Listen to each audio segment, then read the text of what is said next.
Hi guys. Tonight we wander back nearly 7 centuries to a time when warmth meant survival and the wind could whisper through stone. You stand before a medieval castle in the heart of winter, its towers rimmed with frost, its flags stiff with ice. Inside, a few hundred souls huddle behind walls thicker than your arm span, praying that the firewood lasts until spring. You can smell the cold already, sharp as iron, damp with age, and threaded with wood smoke. The air feels like it could shatter if you breathe too hard. You probably wouldn't survive this, not without a few layers and a loyal cook with a cauldron of stew. So, before you get comfortable, take a moment to like the video and subscribe, but only if you genuinely enjoy what I do here. Tell me where you're listening from and what time it is there. I love knowing who's awake with me across the world. Now, dim the lights. The snow falls heavy on the battlements, a soft hush blanketing the courtyard below. You step through the gatehouse, past the portcullis that groans in the cold. The guards stamp their feet to keep blood flowing. Their breath curls into ghosts. The castle's stones seem to hold the chill like memory years of winters stacked one upon another. A faint sound of dripping water echoes down the corridor, where icicles cling like glass daggers to the arches. You move slowly, feeling the rough grit of frost beneath your boots. In the great bailey, servants hurry between storerooms carrying bundles of firewood, their faces wrapped in wool. Somewhere in the stables, a horse snorts, steaming the air. The world smells of hay, soot, and wet leather. Everything dampens in winter, the colour, the laughter, even time itself. Inside the keep, torches sputter against drafts, sneaking through cracks in the limestone.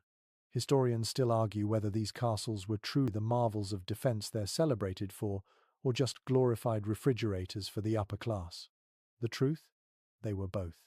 Built for power and permanence, not comfort. The masons never intended warmth to be their specialty. Each wall, sometimes 3 meters thick, keeps invaders out, but cold firmly in. You touch the wall with your glove and feel its pulse slow, ancient, indifferent. Imagine trying to heat such a place. Fires roared in every hearth, and yet the upper floors remained icy. Smoke crawled along the rafters, seeping into tapestries and hair. The people adapted. They learned the language of endurance, layering, huddling, laughing despite it.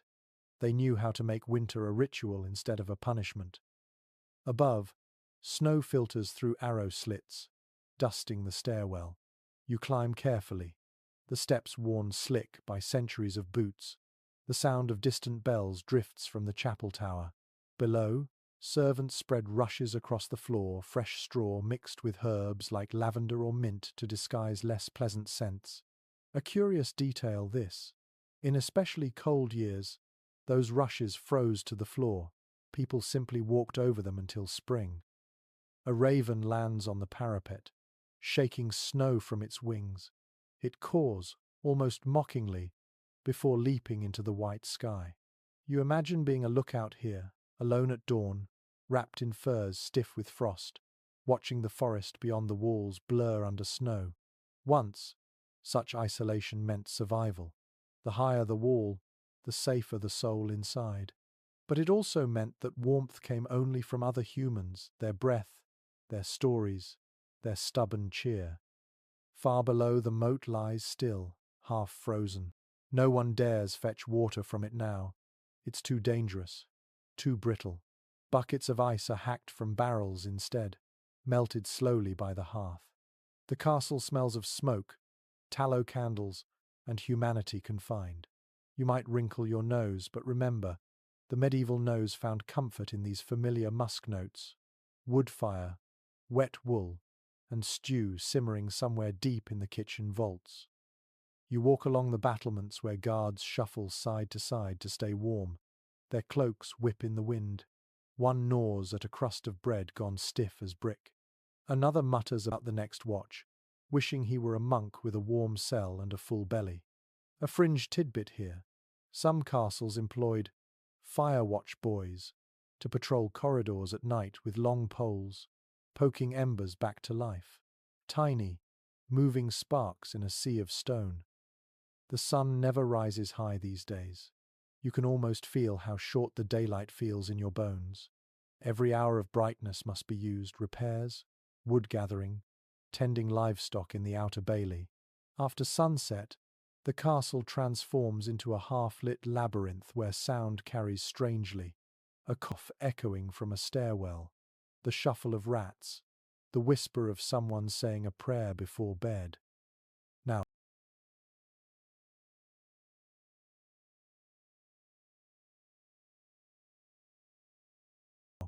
pause a moment. Feel the weight of that stillness. The world outside may be frozen, but within these walls, life keeps pulsing, measured by fires, meals, and the ticking drip of melting snow through the roof.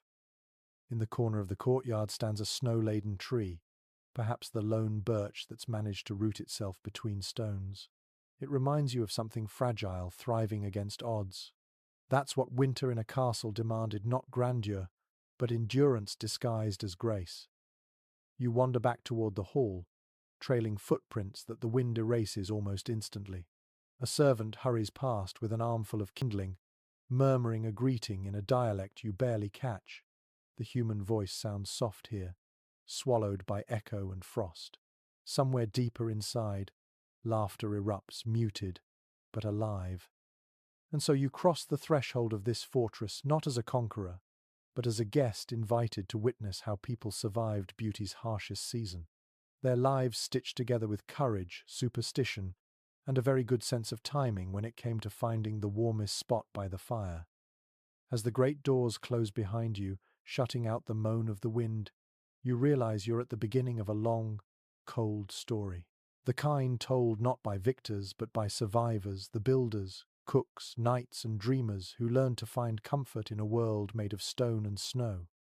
The wooden doors groan as they swing shut behind you, sealing out the shrieking wind. The air inside the great hall is thick with wood smoke, mutton grease, and a faint sweetness from ale casks. Your eyes adjust slowly, tracing the dancing orange light that spills from the hearth at the far end. It's enormous, a blazing square of flame big enough to roast an ox. Sparks tumble upward like gold dust. This is the heart of the castle, the place where warmth, conversation, and status collide. You walk across rush-strewn floors that crunch faintly beneath your boots. Every few steps, you pass benches crowded with people, servants, guards, children, each stretching their hands toward the glow. The closer they sit to the fire, the higher their rank tends to be. Nobles bask near the center, their cloaks lined with fur. Lower servants hover at the edges, half in shadow. You can smell both money and manure here, the perfumes and sweat of hierarchy mingled in one humid breath. The Great Hall wasn't just for eating. It was the medieval world's living room, courtroom, and gossip hub. On feast days, its rafters shimmered with banners and candlelight. On long winter nights like this, it became a smoky cave of survival. The air hums with low chatter, the scrape of knives on trenchers, a lute plucking somewhere near the dais. You drift closer to the fire. Its heat bites your face but never quite reaches your back. That was the problem with medieval heating: it was all or nothing. A blazing inferno in front, bone-deep chill behind. Historians still argue whether castle architects truly understood airflow, or if they simply built what looked impressive. Some claim that certain high chimneys and corner vents were early experiments in ventilation. Others say they were decorative flukes, utterly useless against drafts. The lord of the castle sits high on a carved chair beneath a painted canopy. His expression is half boredom, half benevolent authority, the look of a man used to being both revered and ignored. Beside him, his lady sips spiced wine from a pewter cup, her fingers heavy with rings. Their shadows loom behind them like patient ghosts. Servants weave through the crowd, carrying wooden platters piled with food that smells far richer than it tastes. Salted beef, tough as leather, boiled turnips, and pies thick with mystery meat. You notice a cook near the hearth sweating through her linen cap. She's been feeding this fire since dawn, shoveling in logs with the rhythm of prayer. The wood hisses and spits oak, mostly, though good hardwood is getting scarce. There's laughter now, loud, Sudden, a little drunk, a bard has begun a tale about a knight who mistook his own shadow for a dragon. The hall roars with amusement. You can almost feel the collective relief. Laughter means warmth. Warmth means life. The sound fills the beams and stones, pushing back the winter. Above, the ceiling arches into darkness. From time to time, a puff of smoke lingers there, trapped before escaping through the louver, a wooden vent in the roof that opens to the sky. In theory, the smoke goes out. In practice, it curls down again, stinging eyes and staining tapestries. That's why medieval people's lungs weren't in the best shape. Still, they accepted it. Smoke meant safety. It meant a roof, a fire, and enough food to last the night. At the far corner, a few men gamble with carved bone dice. One of them is missing fingers, frostbitten from a past winter. He laughs anyway, tossing his winnings into a leather pouch. You wonder what they dream about when the fire dies low. Maybe summer, or maybe just another full belly. You take a seat near the wall, where the heat barely reaches. The stone behind you feels damp. Someone hands you a wooden cup of ale, and the warmth from it seeps into your hands. The taste is rough and yeasty, half drink, half bread. A fringe tidbit here. Historians found that ale consumed in winter was often thicker, closer to porridge than liquid. It was both food and drink, calorie-dense comfort in a world without cocoa or central heating. A serving boy passes with a candle stub, lighting fresh tallow lamps set along the walls. Their glow is uneven, yellow and trembling, but it softens the gloom. The smell, however, is less charming. Animal fat melting into smoke. No one complains. It's the scent of home. Someone near you begins humming an old carol, its melody simple and sad. The tune drifts upward and mingles with the crackle of fire, the mutter of dice, the distant bark of a hound. The castle seems alive now, a single breathing thing made of stone, smoke, and voices. Then, as though on cue, the outer doors creak open again. A rush of icy air swirls through the hall, snuffing out a few candles. A messenger enters, his cloak stiff with frost, snow melting onto the flagstones. All eyes turn briefly toward him. He bows low to the Lord, delivers a parchment sealed with red wax, then retreats toward the fire to thaw his hands. The gossip starts instantly. Who sent it? What news from the road? Whether a rival lord's crops failed. Even in midwinter, information travels like heat. The Lord breaks the seal, frowns faintly, then waves for more wine. Whatever it was, he'll deal with it tomorrow. Tonight, the fire is high and the night is long. You lean back, letting the sounds blur into one soft hum. This was how medieval people survived winter, not by comfort, but by community. Every laugh, every shared bowl of stew, every note of music was a defiance of the cold outside. They turned necessity into ritual. Still, you can't help noticing how shadows pool in the corners, how even the largest fire leaves half the hall in darkness. There's something oddly beautiful about it, the contrast, the flicker between warmth and chill, life and sleep. You sip the last of your ale, and the world grows hazy with its warmth. Somewhere above, a bat flutters near the beams. Somewhere below, a hound sighs in its dreams. You imagine the same scene centuries ago, the same fire, the same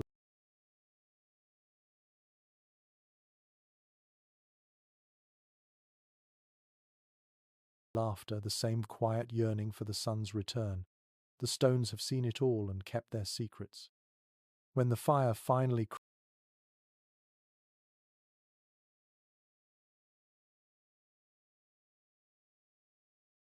cracks low and the last servant banks the embers, the hall settles into silence. The heat fades, replaced by a cool whisper. But for now, the warmth lingers just enough to make you drowsy. The night outside can do its worst. Within these walls, humanity glows like a coal that refuses to die. The fire's glow still clings to you as dawn creeps into the hall. The embers smolder, red as hidden rubies, while servants shuffle about to sweep last night's rushes.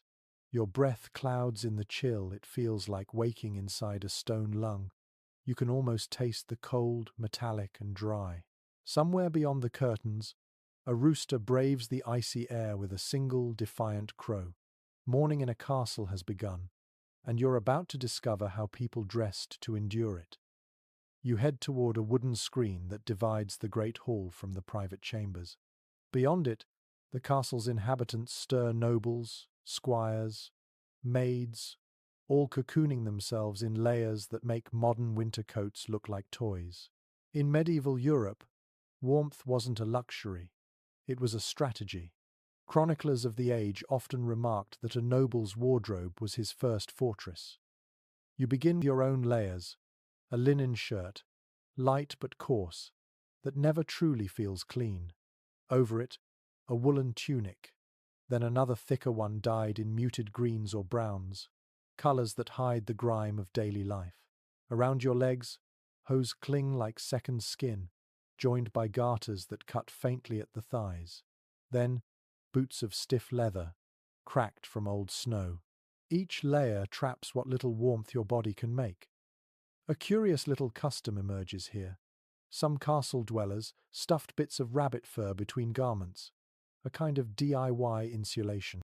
It sounds ridiculous, but when the wind howled down the chimneys, any softness was a blessing. Archaeologists have even found remnants of feathers sewn into linings down before down jackets were ever a thing. A servant brings in a fur-lined surcoat for the lady of the house. The fur smells faintly musky, and the lady wrinkles her nose before slipping it on. She fastens it with a brooch shaped like a falcon, a small reminder that fashion still mattered, even when everyone's toes were numb. In a world of endless grey stone, colour was defiance. Deep reds, indigos and gold trims gleamed against the monotony of frost.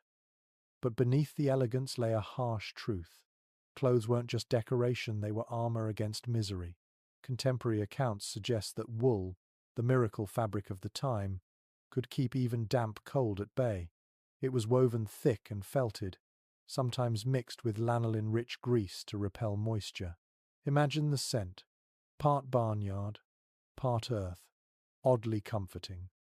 Still, no amount of layering could erase the cold completely.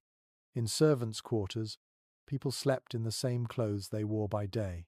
Some even shared garments, taking turns while the other set hung by the fire, stiff as wood from frozen sweat. You might smile at this strange rotation of sleeves and leggings, but it was simply how survival looked in January.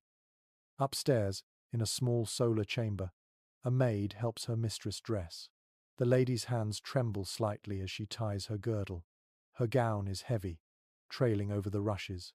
A bright girdle of woven silk cuts through the gloom, a rare luxury imported from the East. No one really knows how many layers noblewomen wore, but one Italian chronicler joked that a lady of rank might vanish inside her own clothes.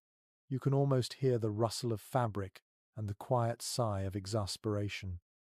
Meanwhile, down in the servants' wing, dressing is an entirely different ritual. A boy named Will pulls on hose patched with scraps of old sacking. He tightens his rope belt and rubs his arms briskly before stepping into the yard. His breath forms little ghosts in the air. If he's lucky, he'll find a sheepskin to wrap around his shoulders later.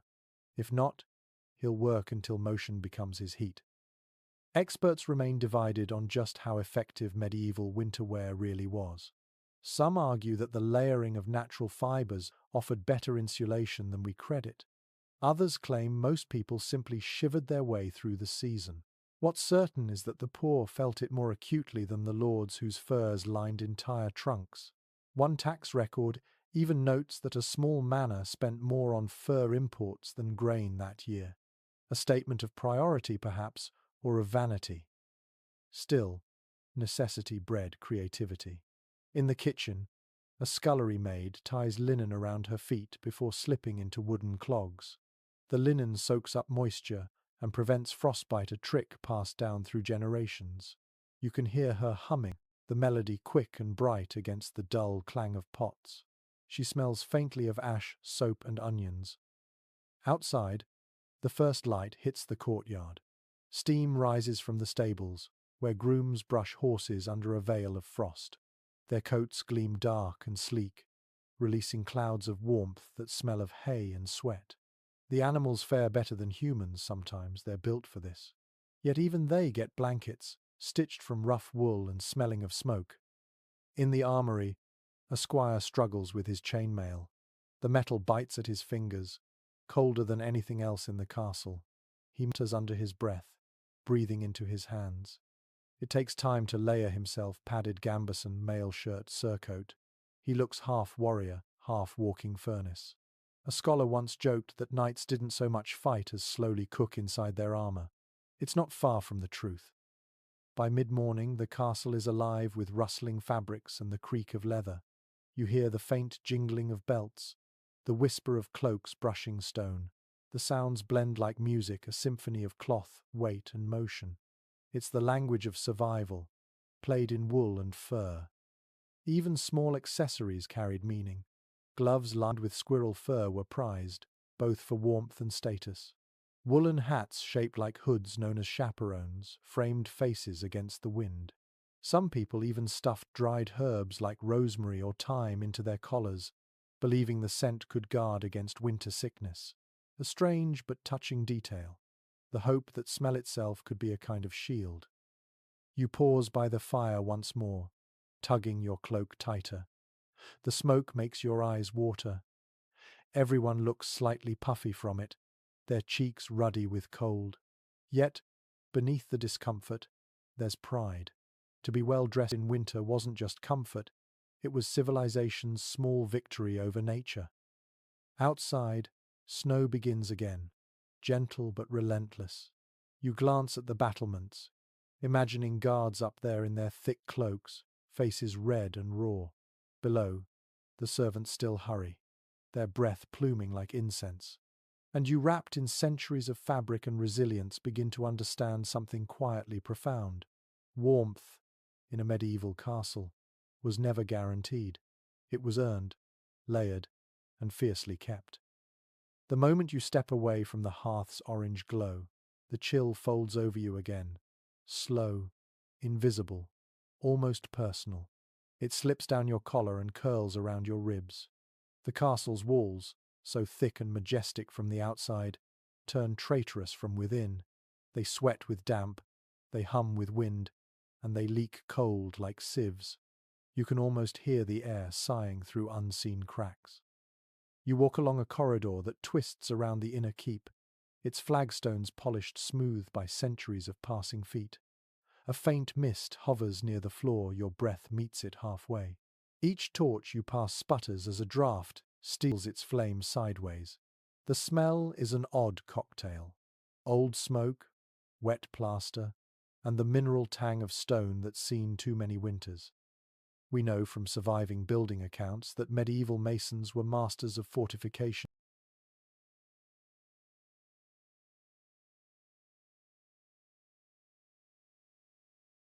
but novices of insulation. They knew how to keep arrows out, but not wind. Even the finest castles, those admired in illuminated manuscripts, were notorious for their draughts. To live in one was to live at the mercy of tiny holes and vast walls that refused to warm. You run your hand along the stone, feeling the moisture gather under your glove. During frost, condensation became ice, forming delicate white filigree between blocks of limestone. At dawn, these crystals melted into thin streams that trickled down walls, pooling under beds and chests. Sometimes, the rushes on the floor would freeze solid overnight, turning rooms into slippery ponds of straw and ice. Oddly enough, there was a medieval superstition that draughts carried illness, what they called evil airs. To ward them off, people hung tapestries or heavy curtains over doorways. Not for decoration, though they were beautiful, but as a kind of primitive insulation. Imagine the shimmer of woven gold thread catching the torchlight, hiding not just the cold but the walls themselves. You duck beneath one such curtain and enter a smaller room. A brazier glows weakly in the center, fed with bits of charcoal and pine cones. The air here feels marginally softer, though it still bites the nose. Beside the brazier sits a steward, wrapped in a cloak the color of soot. He's rubbing beeswax into a window frame, muttering something about keeping out the devil's breath. The glass panes are tiny diamond, shaped slivers held in by lead. Most of them are frosted opaque. Sunlight seeps through like honey through cloth. Experts remain divided on whether medieval builders truly understood heat retention. Some argue they experimented with double shutters and wall hangings as rudimentary insulation. Others insist these were aesthetic gestures masquerading as innovation. What's undeniable is that people got creative. Some even stuffed moss into gaps around doors, while poorer folk smeared a mix of mud and horsehair to stop the wind. Primitive caulking, if you like. A servant passes carrying a copper basin of steaming water. You can see the vapor vanish almost instantly into the chill. She tells you half amused, half resigned that warm water never stays warm past a prayer's length. In the kitchen, they boil it again and again, just to feel the illusion of heat on their hands. Her breath smells faintly of ale and smoke. Her fingers are raw, the skin cracked like old parchment. In the Lord's chamber above, luxury takes a different shape. The bed, a massive oak structure, stands on a dais to escape the cold seeping from the floor. Thick curtains surround it, trapping body heat in a private little world. The linens are rough but plentiful, layered with fur throws, fox, wolf, or whatever the last hunt yielded. When the couple sleeps, their combined warmth fogs the canopy until droplets form and fall softly through the night. Romantic, perhaps, until one of them wakes damp and shivering. A curious architectural habit. Castle fireplaces were often built wide but shallow, designed less to radiate warmth than to display wealth. The bigger the opening, the more impressive the fire, but also the more heat lost straight up the chimney. A medieval paradox showing power while freezing in style. One chronicle from northern England describes a castle so cold that icicles formed on the inside of the chapel font. The priest had to break them each morning before Mass. You picture him there, swinging his censer, incense smoke curling through clouds of his own breath, determined to keep heaven's chill at bay. If you pause now, you can hear how sound travels in this place. A cough in a lower hall echoes like thunder. Footsteps above bloom into whispers below. The architecture magnifies not warmth but presence. Maybe that's why people filled the silence with chatter, music, or prayer. It made the space feel inhabited, less like a tomb of stone. Somewhere in the kitchen wing, a door bangs shut. A gust rushes through the corridor, scattering a few loose feathers from the floor rushes.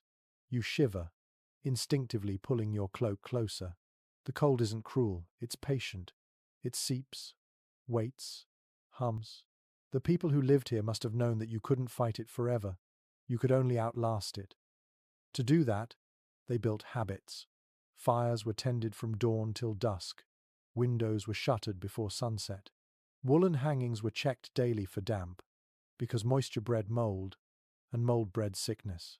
The castle became a living organism. Every servant, its immune system, patching, feeding, breathing warmth where they could. Even animals played their part. Cats curled near hearths to deter mice nibbling at stored grain. Dogs sprawled near the kitchen fire, doubling as heaters for the staff. You might find it strange, but there are letters describing lords who allowed their favourite hounds to sleep in bed with them, not for affection, but for warmth. By afternoon, the castle smells of smoke and humanity. The windows glow amber from the low sun, and the air trembles with the constant crackle of fires. You notice how your eyes sting slightly, your throat dry from soot. Everyone here breathes the same air stale, warm in patches, icy in others. Yet, there's a rhythm to it. Each breath feels earned. You make your way to a narrow staircase spiraling upward. At the top, the wind greets you like an old, rude friend. Through a narrow slit, you glimpse snow swirling across the fields, catching in the hollows of roofs. The cold landscape below seems endless, but the castle, for all its flaws, stands steady, a defiant ember in a world of white. You exhale, watching your breath dissolve. Somewhere deep inside the keep, another fire flares to life. The cycle continues, drafts, drips, shivers, and sparks, all part of the strange symphony of medieval survival. And though your fingers ache and your nose burns, you can't help admiring the quiet dignity of it, people refusing to surrender to a season that wanted everything. By the time the afternoon light fades to a bluish haze, the castle's rhythm shifts toward its favorite comfort: food. Somewhere deep beneath the main hall, a door creaks open and a blast of fragrant heat rolls up the stairs. You follow your nose down into the bowels of the keep, where the castle's truest heart beats not in the chapel, nor the bedchamber, but the kitchen. It's a cavernous space, alive with the shimmer of firelight and the hiss of boiling pots. Smoke lingers thick under the rafters, curling around iron hooks that dangle like crooked fingers. You can almost taste the salt in the air, sharp and familiar. A cauldron the size of a barrel hangs over the main hearth, bubbling with something halfway between stew and glue. Beside it, a cook stirs slowly with a paddle that might once have been part of a ship's oar. We know from surviving inventories that winter dining was less about variety and more about endurance. Once the harvest ended and the ground froze, every meal depended on the wisdom or luck of last autumn's storage. Salted pork, smoked fish, dried beans, onions strung from beams like garlands. It wasn't glamorous, but it kept bellies full and spirits alive. You edge closer to a table where a young apprentice is rolling out dough. His hands move quickly, practiced, leaving little flour storms in the air. He's making trenchers, flat rounds of bread used as both plate and meal. They'll soak up grease and sauce, then be tossed to the dogs or the poor outside the gate. Waste wasn't a sin here. It was a currency of generosity. A curious little practice catches your eye. Near the wall, strings of herbs hang drying in the heat: rosemary, sage, marjoram, even lavender. Cooks used them not only for flavor, but to mask the tang of meat that had aged beyond its prime.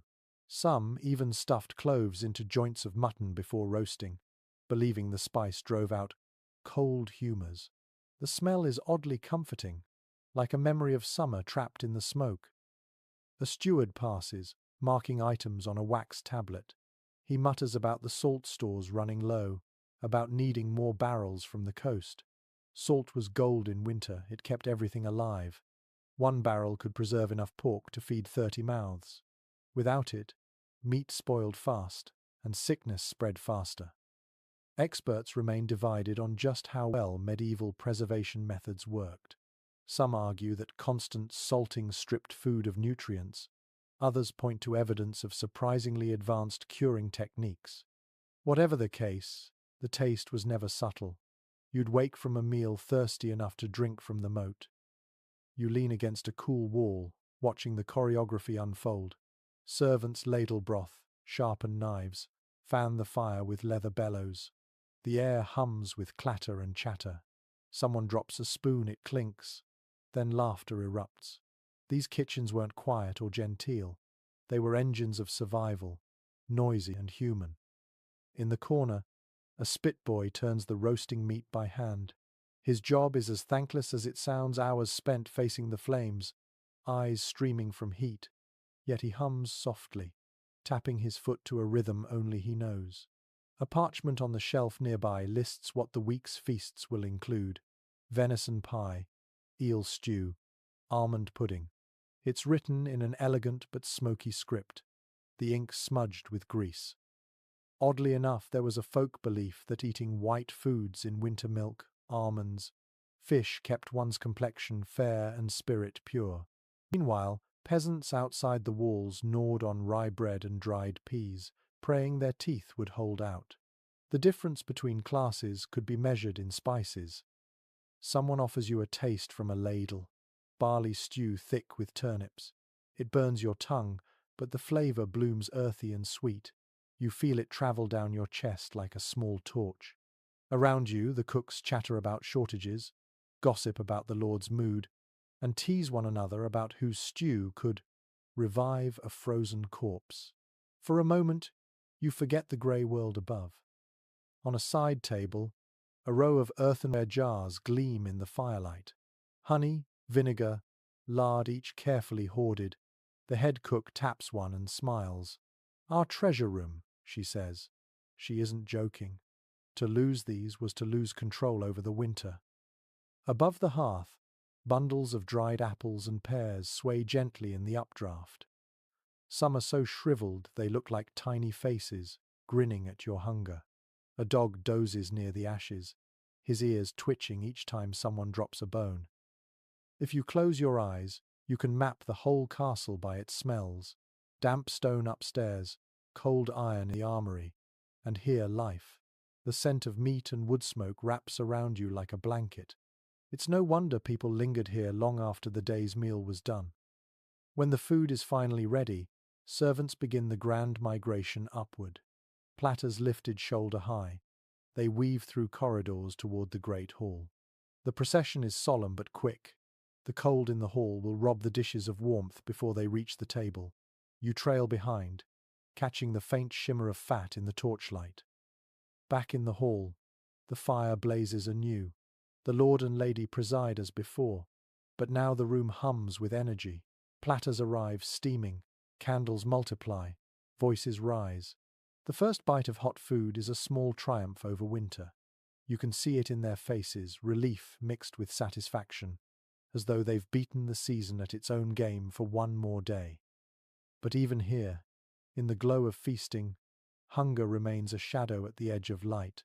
Outside, peasants in the nearby village eat crusts beside weak fires. Within these walls, abundance feels almost guilty, almost holy. It's a performance of survival, repeated year after year. As the last scraps vanish and cups refill with warm ale, someone begins to sing. The melody curls through the smoke like a ribbon low, rhythmic, ancient. You lean back, feeling full, drowsy, and strangely at peace. For all its hardship, the medieval winter had moments like this, when the world outside froze, but inside, humanity remembered how to glow. Morning breaks pale and brittle, the kind of light that seems to crack rather than shine. You wake to the unmistakable chill of stone that has forgotten what warmth feels like. Somewhere down the corridor, a bucket tips, followed by a curse muffled by distance. It is time to face one of the least glamorous sides of castle life. The question of hygiene when water turns to ice and the air stings your skin. You follow a servant carrying a wooden pail that sloshes with a thin layer of ice on top. Her breath curls behind her like a banner. She knocks on a heavy oak door and vanishes inside a chamber where steam immediately clouds the air. The faint smell that drifts out is not perfume, but vinegar and ashes. In a medieval castle, cleanliness was measured in effort, not outcome. We know from period household manuals that most people did not bathe often, not because they did not want to, but because winter made water an enemy. Heating it required firewood, which was precious. Bathing risked sickness, or so people thought. The chill that followed a bath was feared more than the grime that preceded it.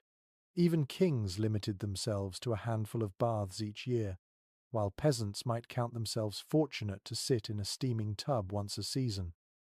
There is, however, a curious little detail. In some noble houses, bathing became a kind of ceremony.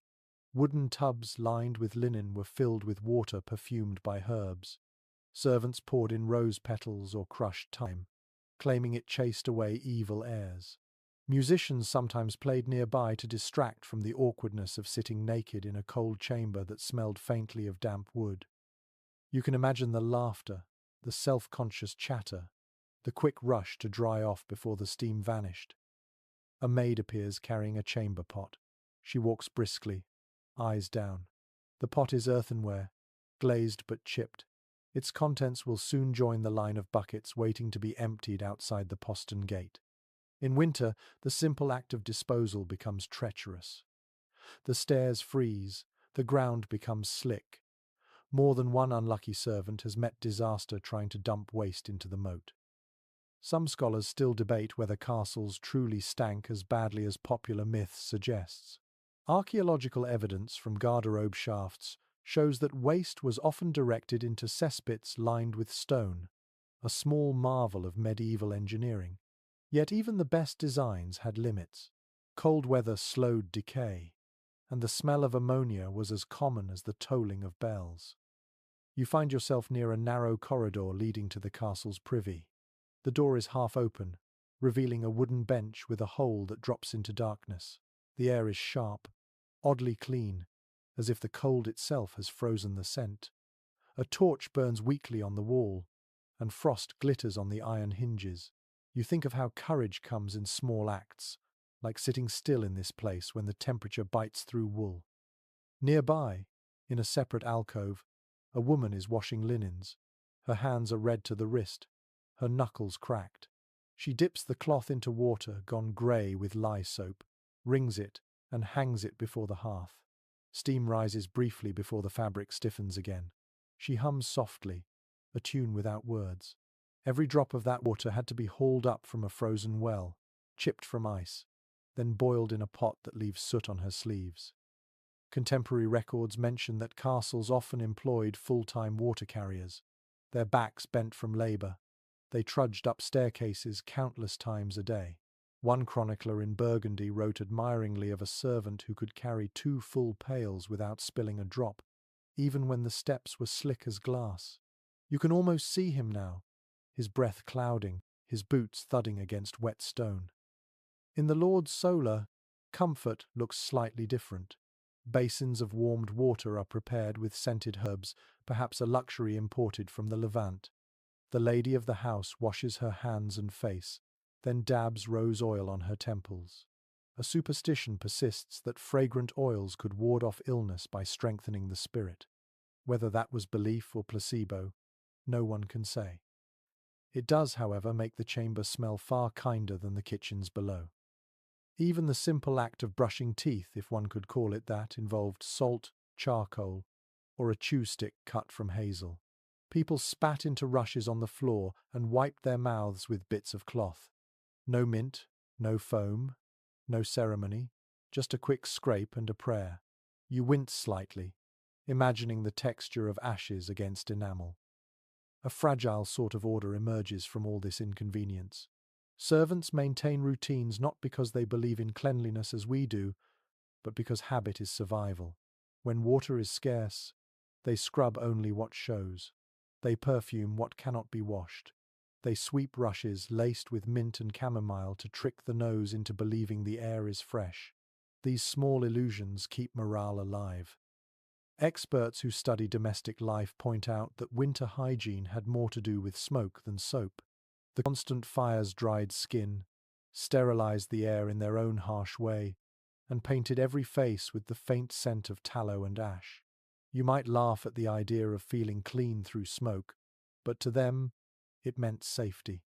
Fire drove away not just cold, but unseen sickness. As afternoon deepens, the castle grows humid near the kitchens and bone-dry near the towers. Each corner has its own smell: vinegar and herbs, lye and wool, sweat and smoke. You find the mixture strangely comforting now, like proof of life. The servants who pass you nod politely, their faces chapped, their spirits practical. In the courtyard, buckets line up near a well crusted with ice. Someone chips at it with an iron bar, sending shards flying. A child laughs, chasing a piece that glitters like glass. For a moment, the whole castle seems lighter, warmer, not because the temperature has changed, but because people keep moving. Motion is the only real luxury in this weather. When evening comes, the hall will fill again with smoke and chatter. Someone will complain about the smell of the privy. Another will joke that it's warmer than their own bed. Laughter will ripple through the gloom, and as the candles burn low, the truth will settle like dust. Winter is not conquered here.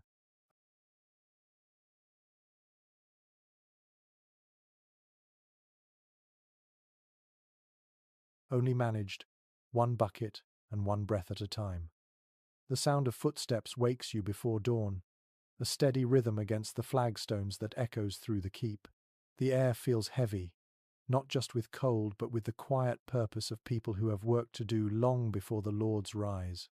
You follow the faint glow of a lantern bobbing down the corridor and step into the world of servants.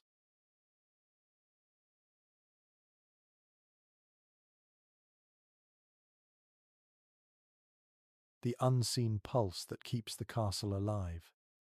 A bell rings somewhere below, not loud but clear enough to stir everyone from their straw mattresses. It is the signal to light the fires. The air in these lower halls bites at your cheeks, dry and sharp. A line of servants moves through the half-darkness, each carrying a bundle of kindling or a clay pot of coals kept glowing overnight in the kitchen hearth. The smell of smoke and wool fills the passage. From household accounts written centuries ago, we know that the first duty of the day was to rekindle life into the sleeping fires. Every hearth had to be coaxed awake, every brazier fed before frost could creep further in. The youngest and lowest servants were given this task, for it required no rank, only endurance and thick fingers. You can hear them murmuring small prayers as they blow gently on embers until sparks catch and flames bloom in dull orange light. One of the maids, her nose red with cold, wipes her hands on her apron and moves to the next chamber. She works in silence, her shadow large and soft against the wall.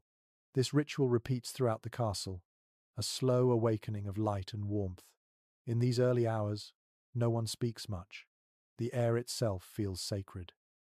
A curious practice persisted in many great houses. The steward would walk the corridors just after sunrise, touching each door to judge the temperature within. His notes determined who was managing their firewood ration wisely. A lord could scold or reward depending on how warm his guests or family had kept their rooms. The steward's job was part administrator, part judge of invisible economies of heat. In the kitchens below, the day has already begun. A cook strikes iron against flint, her movements brisk and certain. The sparks leap like tiny fireworks before landing in straw. Soon, the air thickens with warmth and the first scent of porridge. Her assistant chops onions with numb fingers, his breath puffing across the cutting board. Even before the sun climbs, breakfast waits to be born. The rhythm of work follows the castle's hierarchy. Servants of lower rank clean and haul. Those slightly higher oversee and report. In one corner, a scullion scrubs yesterday's dishes with sand, his sleeves soaked to the elbow. The sound of his work mixes with the shuffle of feet, the occasional cough, and the soft hum of voices starting to thaw. Scholars who study medieval domestic life still argue about how much rest these servants ever truly got.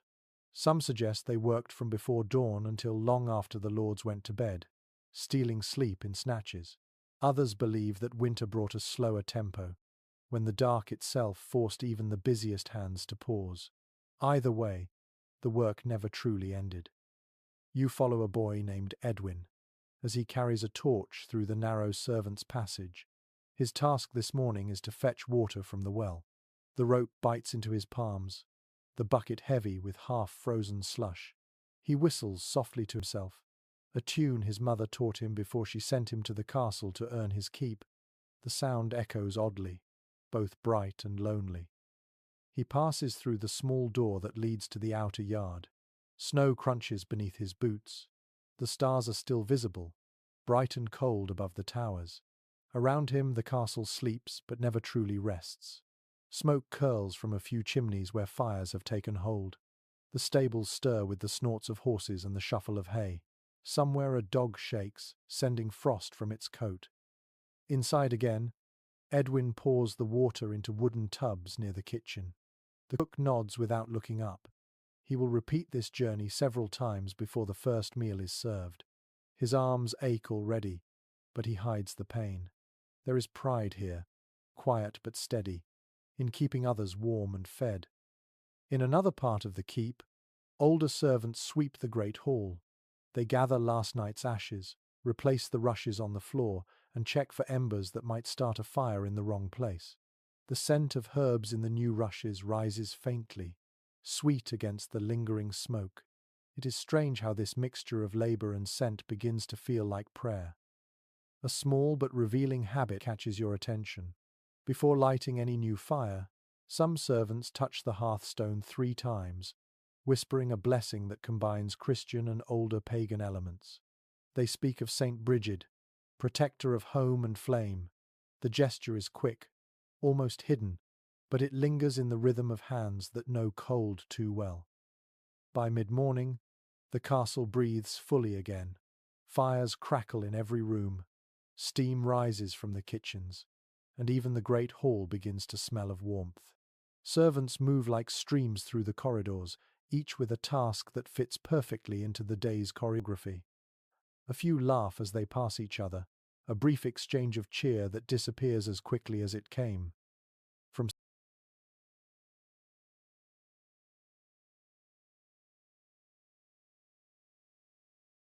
somewhere above, you hear the bell that signals the lords are stirring. The servants straighten their backs, wipe soot from their faces, and prepare for another round of invisibility. Soon, their work will be hidden behind tapestries, and the illusion of effortless comfort. Yet without them, the castle would fall silent and cold within hours. You step back into the main corridor, where the air now feels almost gentle. Light spills through narrow windows, painting the stone in gold. The scent of bread and wood smoke trails behind you. For a brief moment, you sense what the servants must feel. A small victory every time a fire catches, every time warmth pushes back the dark. It is not glory, but it is enough. As the morning brightens, you climb the narrow staircase that winds upward toward the private chambers of the castle's lady. The air grows a little warmer with each step, faintly scented with beeswax and lavender. Up here, above the echo of servants and the smell of smoke, life takes on a slower rhythm. This is the solar, the sunlit heart of domestic comfort, where the lady spends her winter days surrounded by warmth that is carefully tended and never wasted. The door creaks as you step inside. The space is modest but elegant, its walls draped in embroidered hangings that soften both the chill and the sound. A brazier glows in the center of the room, perfuming the air with resin and pine. The floor is covered with thick rush mats woven with dried herbs. A small window, shuttered against the cold, allows only a gentle shaft of light to fall across a table, scattered with embroidery threads. You hear the quiet hum of women's voices.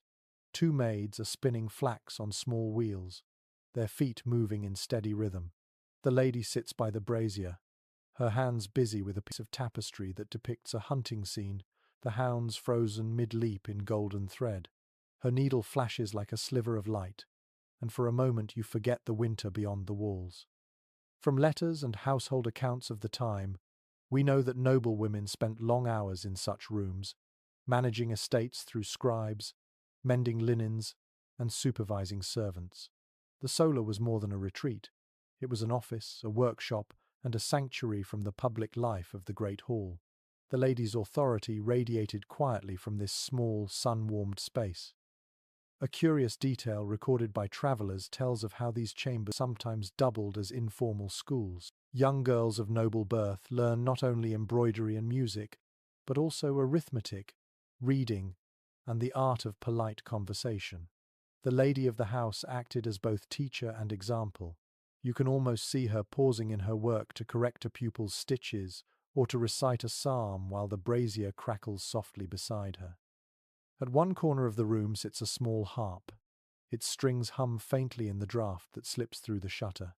The lady's daughter plucks a few tentative notes, smiling shyly when the sound falters. The melody is simple but sweet, carrying the warmth of habit and hope. It fills the chamber with a kind of fragile courage. Historians continue to discuss whether the term solar referred purely to sunlight or to solitude. Some argue it meant the room most exposed to the southern sun, while others suggest it described the place where the family withdrew from the bustle below. Whatever the origin, the name feels right. The space glows with a quiet intimacy that belongs to daylight even in the darkest months. A maid enters carrying a small jug of heated wine spiced with cinnamon and cloves. The scent cuts through the chill, rich and soothing. The lady accepts it with a graceful nod, offering a sip to one of the younger girls. They giggle softly at the warmth that blooms on their tongues. It is a luxury few in the castle can afford. On a nearby shelf rests a psalter, its pages painted with delicate gold initials. The lady traces a finger along a line of Latin text, murmuring a prayer before returning to her embroidery. Faith here is woven into routine, not separate from it. The rhythm of needle and thread mirrors the rhythm of devotion. At her feet, a small dog curls in a cushion, half asleep. Its fur gleams in the light, and it occasionally lifts its head to watch the maids with mild curiosity. Animals were common companions in Solas, both for affection and for warmth. A favourite lapdog could be as precious as any jewel. The conversation turns to news from the village. A servant brings word that the river has frozen completely, making it easier to cross but harder to draw water. The lady listens thoughtfully, then dictates a message to her steward, instructing that extra firewood be sent to the smithy. Her voice is calm, deliberate, and kind. It is easy to forget that her decisions keep the castle functioning. Her management, the invisible thread that holds comfort together. A curious household ritual unfolds as the day deepens. The ladies' maids hang damp cloths near the brazier, believing that soft moisture in the air keeps the skin from cracking. They also rub their hands with goose fat mixed with rose water, a homemade balm against frostbite. It leaves a faint sheen and a scent that lingers in the room. You find it oddly pleasant, like memory trapped in perfume. By mid-afternoon, the light fades again. The embroidery is folded away, the instruments set aside. The lady walks to the shuttered window and opens it slightly. A gust of icy air rushes in, carrying the faint cry of crows and the smell of snow. She watches for a moment, her breath visible in the chill, then closes it gently. You sense a longing there, not just for warmth but for the open world she rarely enters in winter. Experts in medieval daily life suggest that the Sola also served as a refuge from the emotional cold of courtly formality. Here, laughter was softer, stories were shared without caution, and a woman could speak her thoughts without the echo of male judgment. The privacy must have felt like sunlight itself. As the candles are lit, their glow settles across the tapestries, bringing to life the scenes of knights and forests stitched months earlier. The room becomes golden again, the kind of light that invites drowsiness. You listen to the whisper of spinning wheels, the gentle murmur of prayers, and the faint pop of pine resin in the brazier. Outside, the wind rises, brushing the tower walls like a slow drumbeat. But here, in this small haven above the world, warmth feels human, crafted by hands and voices and faith. You realize that survival in winter was not only about fire and food, it was also about moments like this, the delicate art of turning routine into peace. The wind sharpens as evening approaches. You make your way down the spiral stair from the Sola, following the echo of heavy boots striking stone. The rhythm grows louder until it fills the courtyard like a drumbeat. The knights are training again. Despite the cold, their movements are study in stubbornness.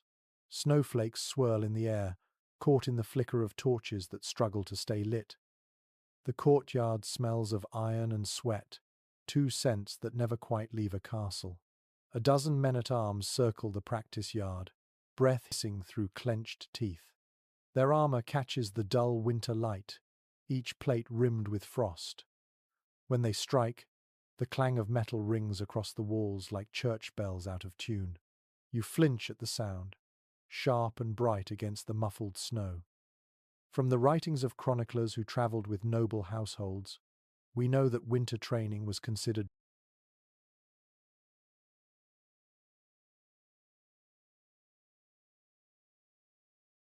both punishment and necessity. A knight could not afford to soften, even when the rivers froze and roads vanished under drifts of snow. A sword still needed to feel like an extension of the body, not a foreign weight. To stop was to lose edge and honour alike. A young squire struggles to lift a practice sword as long as his arm. His breath comes in clouds, his cheeks red with effort. The master-at-arms watches without mercy, his cloak snapping behind him. "Again," he says. The boy obeys, feet slipping in the snow. Each motion is awkward but determined, driven by a dream of one day earning the right to carry steel that gleams for real. Oddly enough, A few records mention that some lords encouraged their men to practice indoors during harsh storms, turning empty halls into makeshift arenas. Furniture was dragged aside, tapestries rolled up, and straw scattered on the floor to soften falls. Imagine the thunder of boots and the echo of grunts filling a room meant for feasts and dancing. Discipline did not rest simply because the weather did. A blacksmith crosses the yard, his apron stiff from cold, carrying a set of repaired gauntlets. He pauses to watch the training, smiling faintly. His forge glows behind him, a pocket of molten color in the grey world. The air around it hums with heat, smelling of charcoal and hot metal. The contrast between fire and frost seems almost alive. Experts on medieval warfare still disagree about how often real combat happened in winter. Some claim campaigns paused until spring. Others insist that surprise attacks in cold months were a favored strategy. Yet even in peace, the training continued. Knights were expected to embody vigilance, to keep the body ready for violence at any hour. You step closer to the fence surrounding the practice ground. A knight raises his visor, revealing a face red and glistening, his breath short but steady. He wipes his brow with a woolen sleeve and laughs. "Better to sweat in the snow than bleed in summer," he says.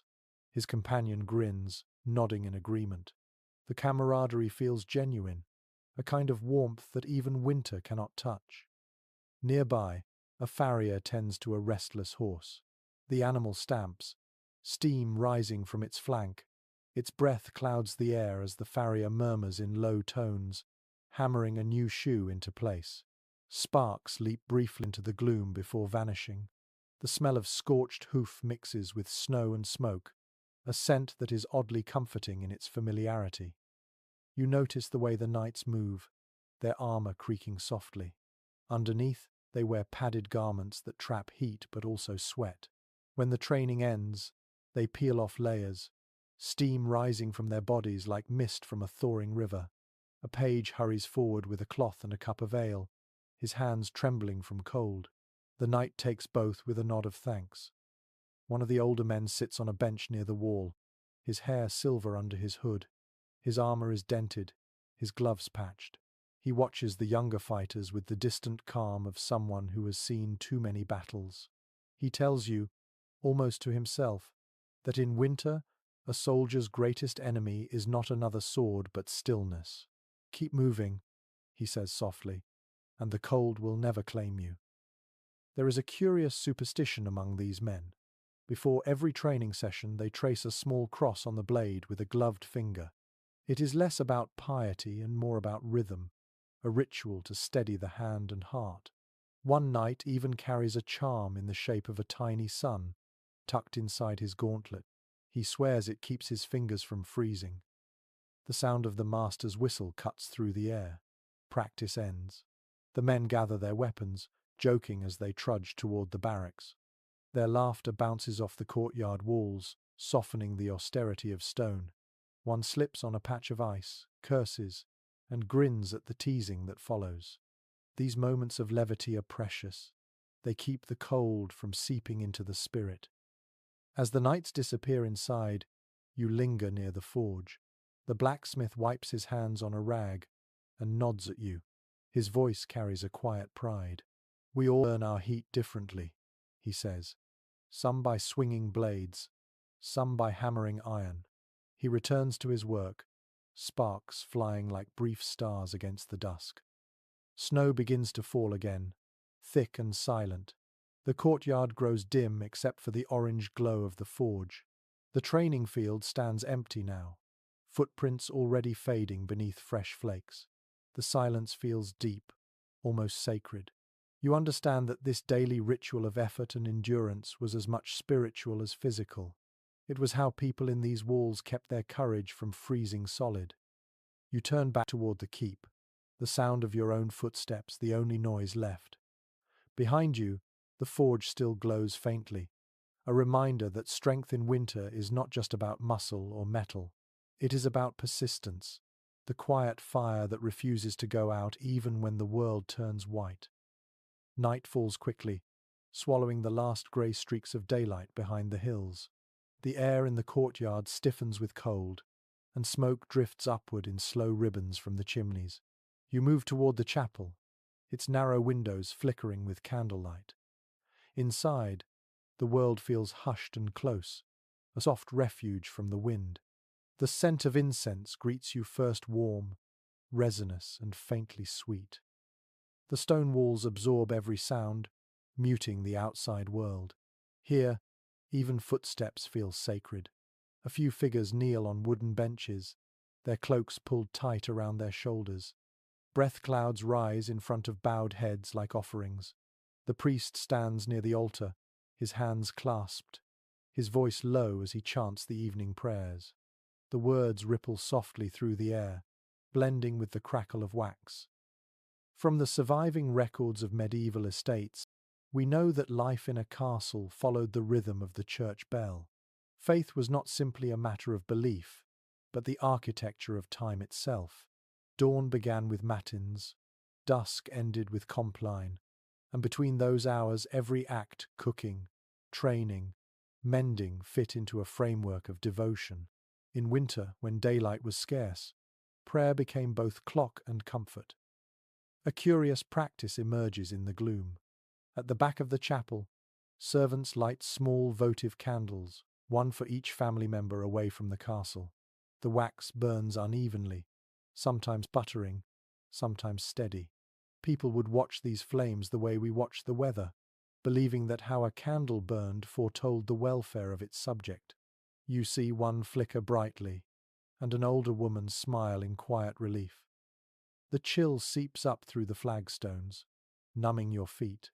The priest's voice deepens, carrying words in Latin that few of his listeners truly understand. But meaning here is not in comprehension. It lies in sound, repetition, and light. The glow of the candles transforms every surface into gold, even the simplest wooden cross. The cold is still there, but it feels held at bay, tamed by faith and routine. Some historians have wondered whether belief intensified during harsh winters because there was nothing else to cling to. Others think the opposite. That ritual softened fear into habit, giving people something steady to repeat while the world froze outside. Whatever the truth, religion in these months was as essential as firewood.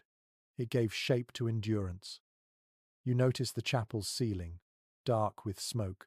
The paint has faded, but faint angels hover in the arches, their faces soft and almost human.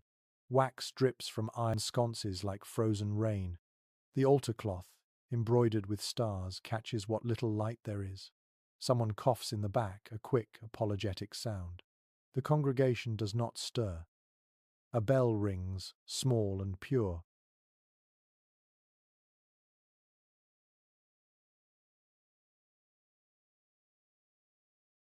The priest raises a chalice, and the candles seem to lean toward it.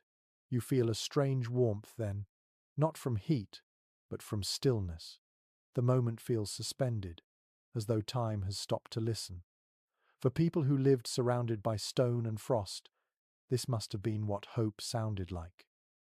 Oddly enough, certain castles had chapels built directly above the kitchen, so that the rising warmth from the fires below would heat the sacred space.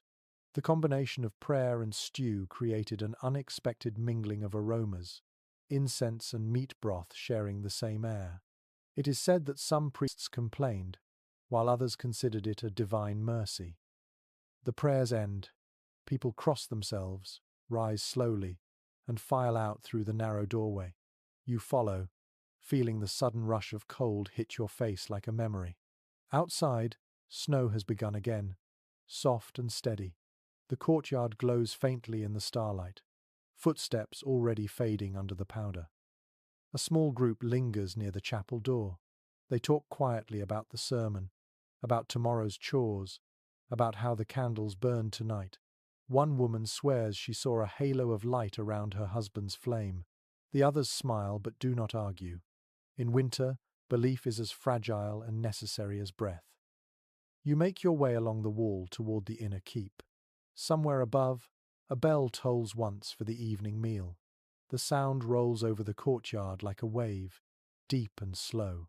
Every creature in the castle seems to pause for a heartbeat. The horses, the dogs, even the wind. Then life resumes, footsteps hurrying toward warmth and food. Inside the hall, the hearth roars again. The smell of smoke clings to everything. Hair, wool, skin. A minstrel tunes his lute near the dais, his fingers blue but quick. His melody drifts upward, echoing faintly through the rafters. The tune carries a touch of the chapel's calm, though it softens into something homely, something human. In the corner, a servant lights more candles, replacing the ones that guttered during prayer. Each new flame seems to steal a fraction of darkness from the room. You notice how people instinctively move closer together, their conversations quiet but warm. It is not just the fire that keeps them alive, but proximity itself. Faith, food, laughter, and light, they weave together like threads in a single fabric. Without one, the others would unravel. Tonight, that fabric holds strong. The air hums gently with contentment, and even the oldest servant smiles as she ladles out soup. You sit for a while, hands cupped around a bowl that steams in the candlelight. Beyond the thick walls, winter rages on, indifferent and endless. Yet here, inside this flickering fortress of belief and breath, people have found a way to make warmth out of words and ritual. You sip slowly, tasting both salt and comfort.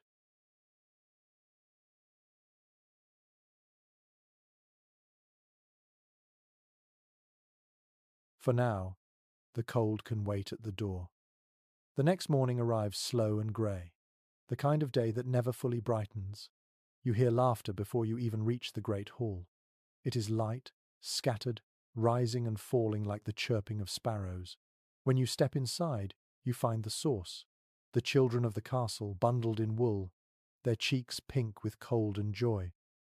A small fire burns at the far end of the room, tended by a watchful nurse.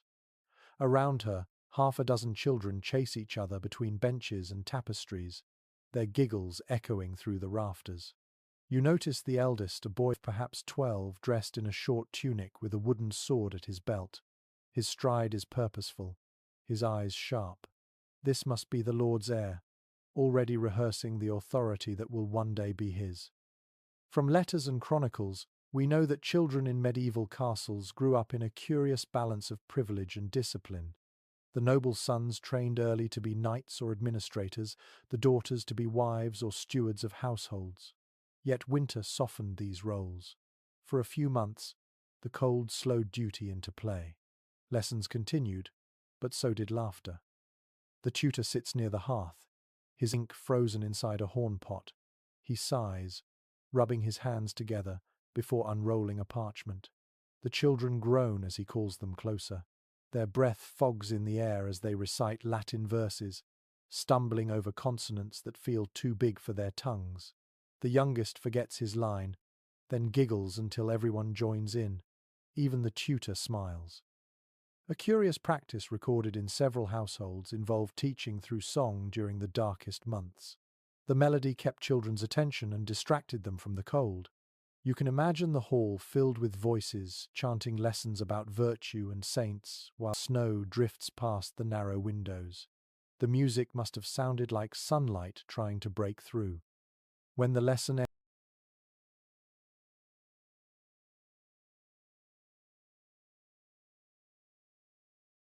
ends, the nurse ushers the children toward the courtyard.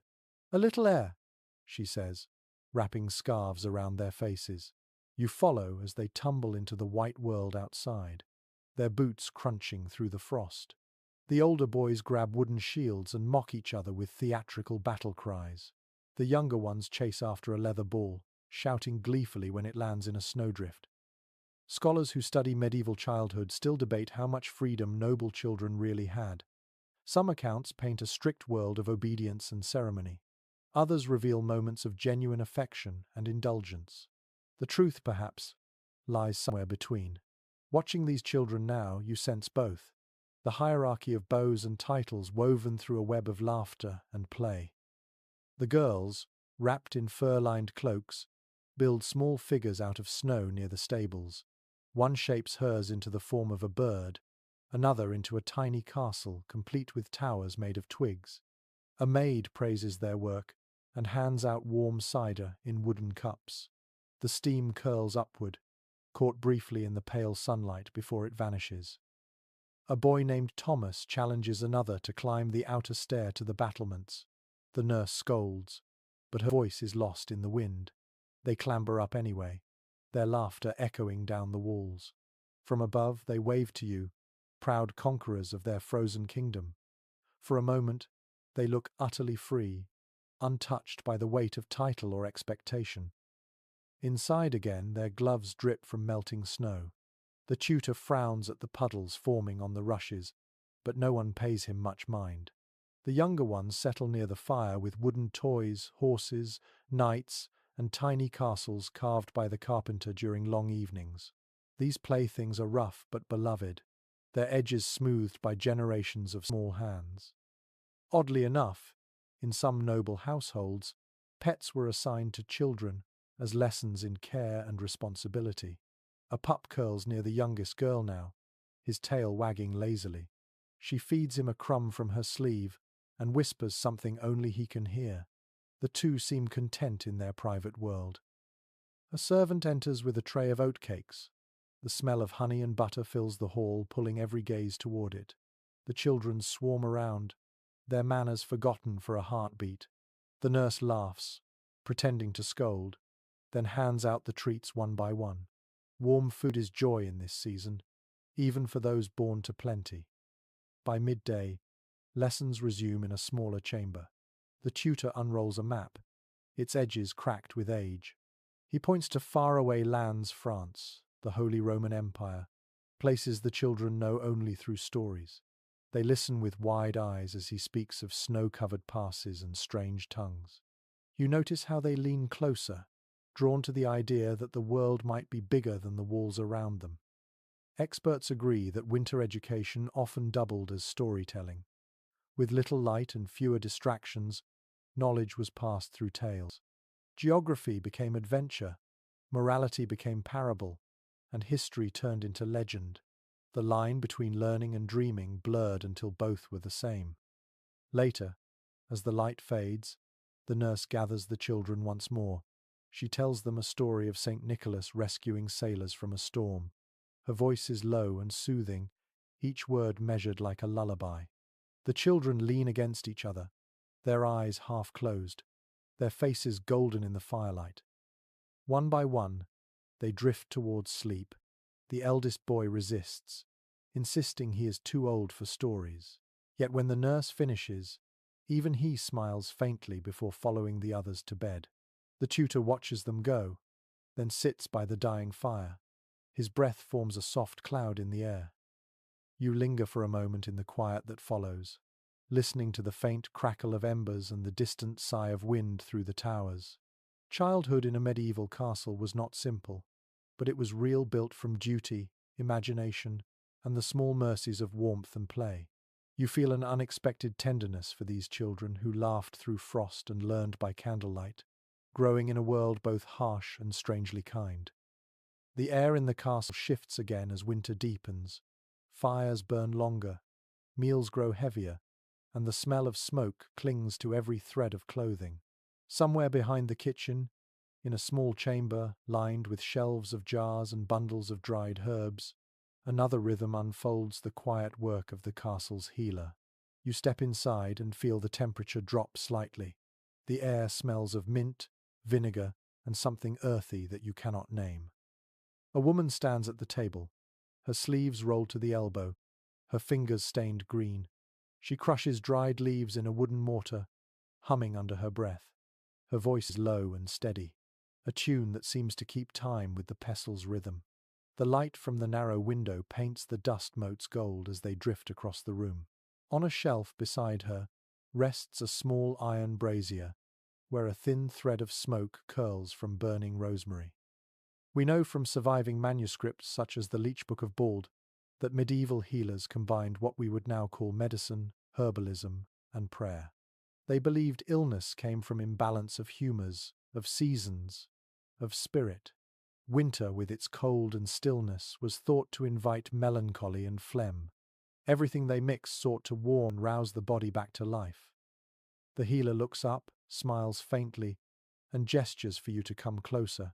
She opens a jar filled with dark honey and crumbled herbs.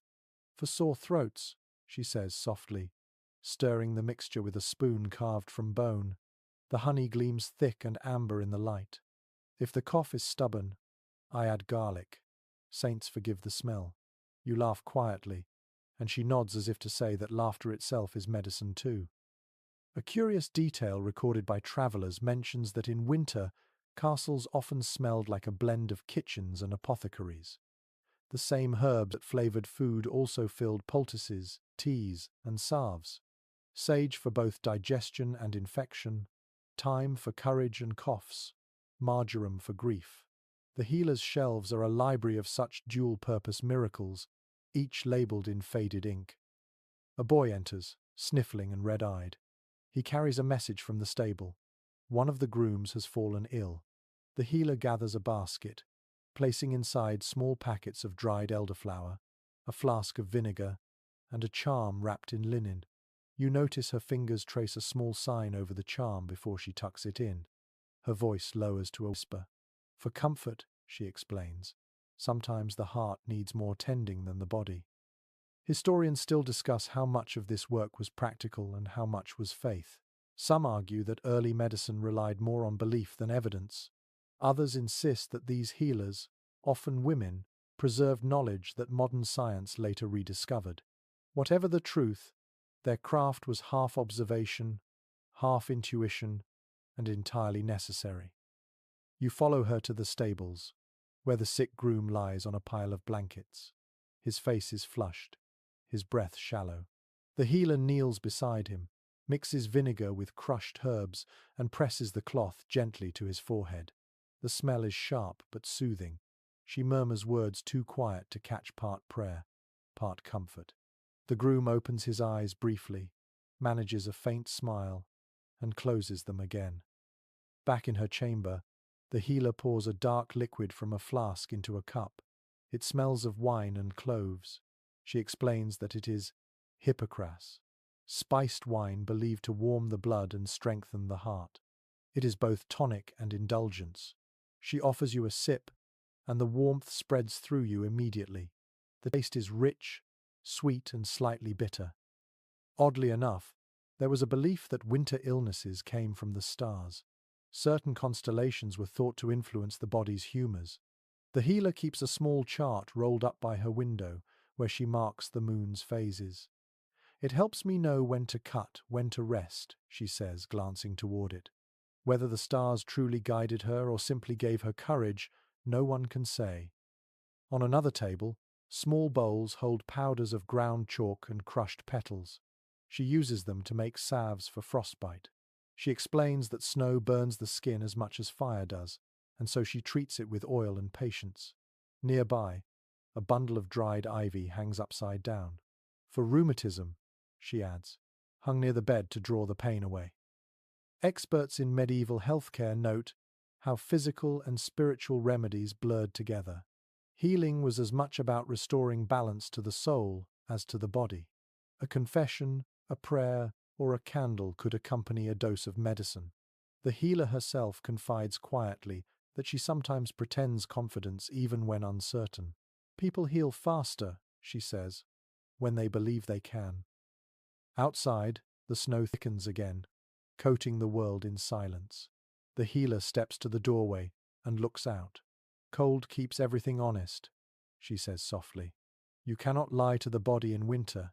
It tells you what it needs. She closes the door gently, returns to her table, and begins to grind another set of herbs. A small cat leaps onto the bench, its paws silent. It watches her work, tail curling like a question mark. She scratches its head absently. The animal purrs, and the room feels warmer for it. The healer glances at you, her eyes crinkling with amusement. Even the cat earns its keep, she says. Mice fear her more than they fear the cold. The brazier's flame flickers, and shadows dance across the jars.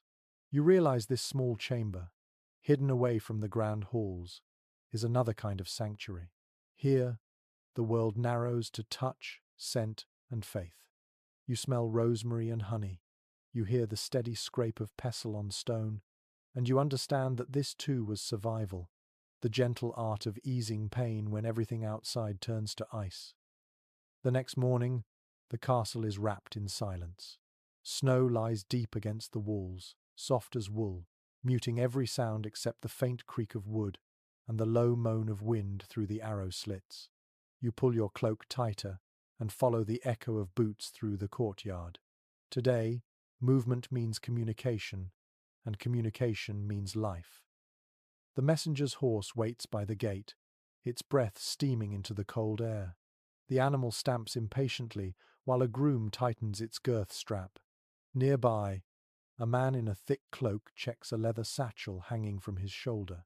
Inside are several folded letters sealed with wax, each marked by the Lord's crest. His gloved fingers touch them with the care of someone handling treasure. Records from royal and noble households reveal that winter messengers were a class apart. They needed to ride through conditions that made most travelers turn back. Roads were buried, bridges treacherous, rivers frozen or flooding depending on the week. Yet the life of a castle depended on their journeys. Grain shipments, taxes, alliances, and warnings all rode inside those letters. The porter opens the small postern gate, and a gust of snow rushes in.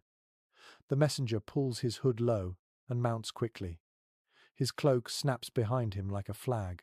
Before he disappears into the white distance, the steward presses a small flask into his hand. "For warmth," he says. The man nods once and spurs his horse forward, vanishing almost at once. The hoofbeats fade, swallowed by snow. A curious detail preserved in medieval correspondence mentions that letters were sometimes wrapped in oilcloth and tucked inside hollowed reeds or horn tubes to keep them dry. You picture the messenger riding with such precious cargo against his chest, trusting in layers of wool and stubbornness to protect it. The wind would tear at his hood, the snow sting his eyes, but the message would go on. Inside the castle, the scribes continue their own work. You find them in a narrow chamber off the hall, seated at a long table littered with quills and half-used candles. Their fingers are smudged with ink, their breath visible in the cold air. One scratches words across parchment with slow precision, pausing often to warm his hands over a brazier. The faint scraping of pen on skin feels like the heartbeat of the building. We know from surviving missives that communication between castles and courts followed strict forms of politeness, even in emergencies. The language was careful, formal, and steeped in ritual. Every letter began with blessings and ended with prayers for health and safe return. Between those courtesies, matters of trade, war, and marriage were negotiated in sentences as sharp as swords. A young clerk dips his pen again and leans close to the parchment. He writes by dictation, repeating each phrase softly as he goes. The lord paces behind him, dictating a message to a neighbouring baron. His tone is measured, his eyes thoughtful. The words are not simply ink, they are the castle's breath reaching beyond its walls. Oddly enough, pigeons were sometimes kept as secondary messengers during long sieges or deep winters. They roosted in the upper towers, fed carefully on barley and peas. A small boy now climbs the steps with a pouch of grain. He whispers to the birds as he scatters it, their wings fluttering softly. In a world frozen solid, the faint rush of feathers feels like a promise that movement still exists. Down in the gatehouse, another kind of communication happens. Two guards exchange news from the village, whose crops survived the frost, who has fallen ill, who found a wolf track near the woods. Information travels here not by parchment but by voice, passed like embers from one mouth to another. A cough, a sigh, a whispered story of strange lights in the forest, all pieces of the winter's gossip. Experts studying medieval logistics remain divided about how far messages could reliably travel during the coldest months. Some evidence suggests that a good courier could cover 30 miles a day, even in snow.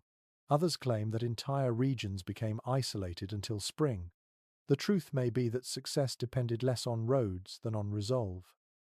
The messenger from earlier will stop at way stations along the route, small manors or monasteries where a warm meal and a fire await. In return, he carries letters for others, becoming part of a web that keeps the realm breathing. One monk wrote that such riders were the veins through which the kingdom's lifeblood runs. You imagine him nodding in satisfaction, quill in hand, as the fire smoked beside him. Back in the scribe's chamber, the last letter of the day is sealed with red wax. The steward presses the signet ring into it and holds it up to the candlelight. The wax shines briefly, then hardens. The smell of it, faintly sweet, faintly burnt, lingers in the air. This small ritual repeats day after day, the written voice of the castle carrying across mountains and rivers. A boy collects the finished letters, wraps them in linen, and sets them in a wooden box. He locks it, pockets the key, and hurries away to deliver it to the stable master. The rhythm of these actions feels ceremonial, each step performed with solemn efficiency. In a world that can turn silent overnight under snow, communication becomes an act of defiance, proof that people still reach toward each other. You step outside again. The wind cuts your face, but the sky has cleared a little. Far in the distance, you imagine the messenger still riding, his cloak white with frost. The land stretches endless before him, a sheet of frozen silver under the pale Sunday. Somewhere beyond that horizon waits another castle, another fire, another pair of hands to break the wax seal and read his lord's words aloud. As you turn back toward the keep, a bell rings faintly from the chapel tower.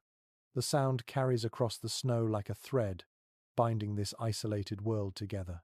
You realize that even in the coldest winters, voices found ways to travel by horse, by bird, by parchment, by prayer. Words, like warmth, refuse to be still. The sky hangs low and pale, heavy with another promise of snow. The air tastes like iron and quiet.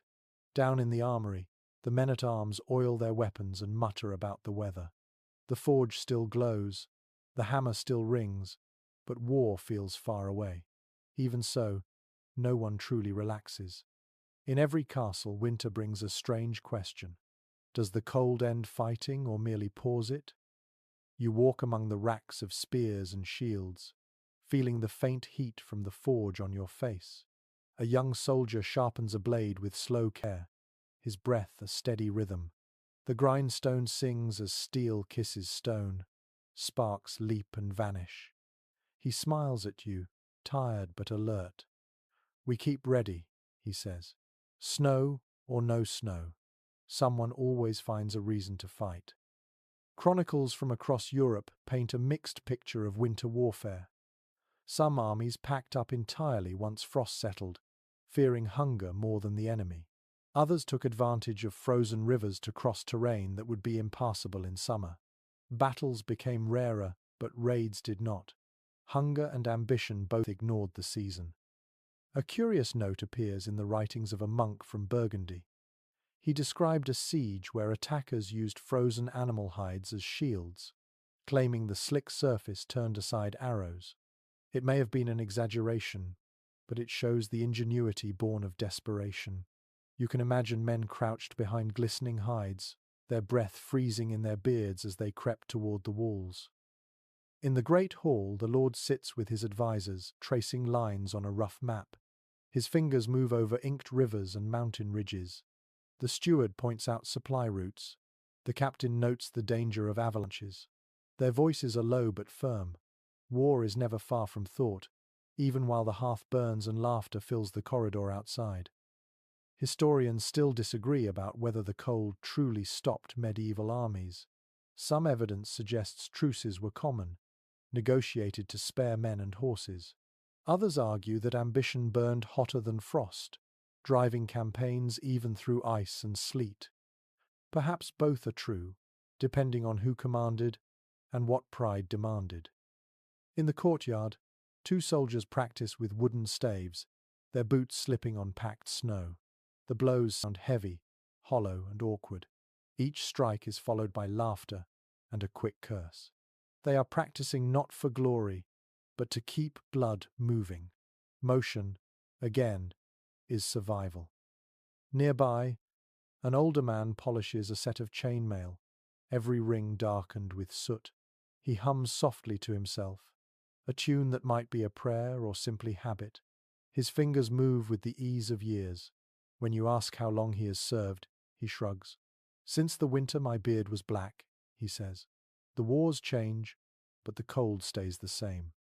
A strange superstition drifts among the men.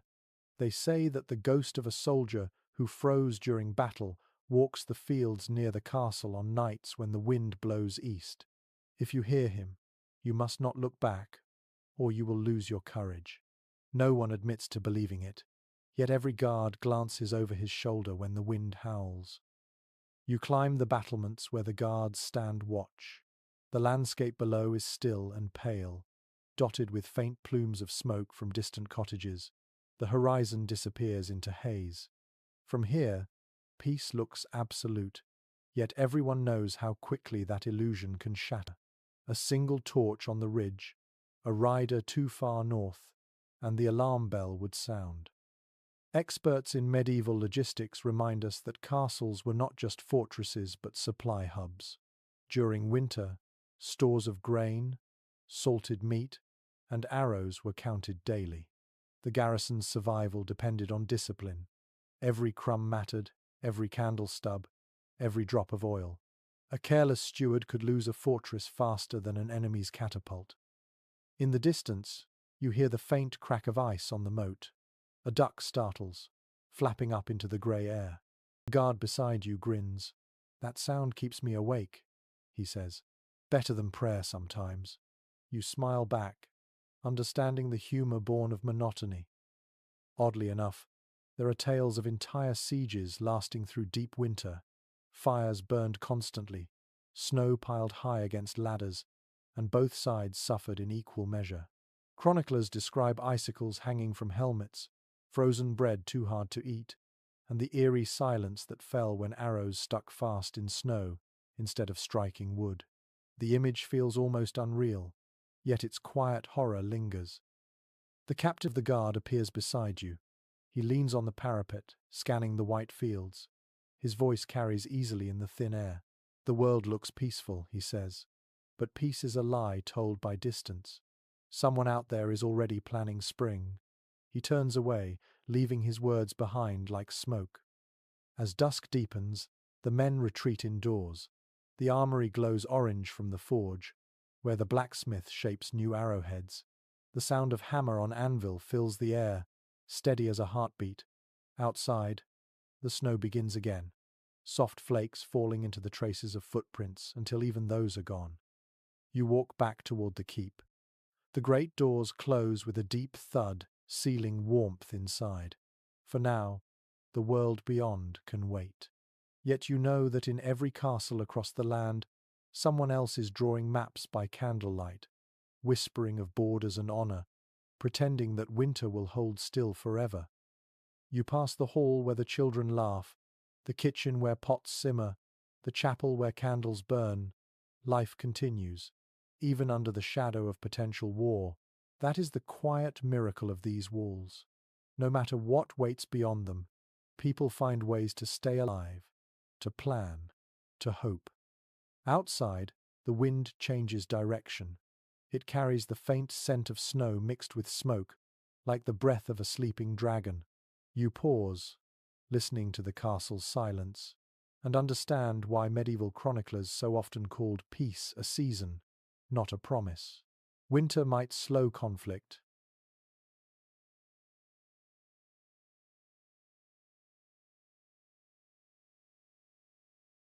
but it never truly ended it. The wind has eased by morning, leaving the castle blanketed in stillness. The snow in the courtyard glows faintly blue in the early light, unbroken except for a single trail of footprints leading toward the gatehouse. You follow them and find the porter unlocking the small side door to admit travelers. The hinges groan softly. Beyond the gate, three figures wait with frost clinging to their cloaks and beards. They bow quickly, grateful to be allowed inside. Visitors are rare in deep winter, but they arrive all the same. Some come out of necessity, others out of desperation. The first man looks like a merchant. His cart creaks behind him, half buried in snow. The second is a pilgrim carrying a wooden staff wrapped with strips of cloth. The third is a young woman leading a tired mule. Her face is hidden by her hood, her breath rising like smoke. The steward greets them in the outer hall. His tone is cautious but courteous. Hospitality is both duty and risk. Every guest means another mouth to feed, but to turn them away would stain the castle's honor. He asks their names and business while servants take their cloaks and beat the snow from their boots. Chroniclers of medieval customs tell us that the art of hosting strangers was as carefully observed as any law. Castles served not only as fortresses but as havens for travellers when roads froze and inns closed. The great hall became a crossroads of stories and survival.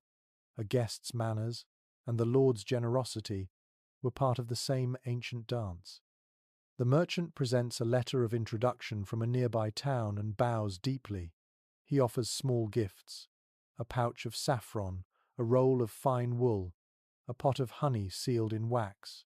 The steward accepts them with a nod and orders hot ale brought.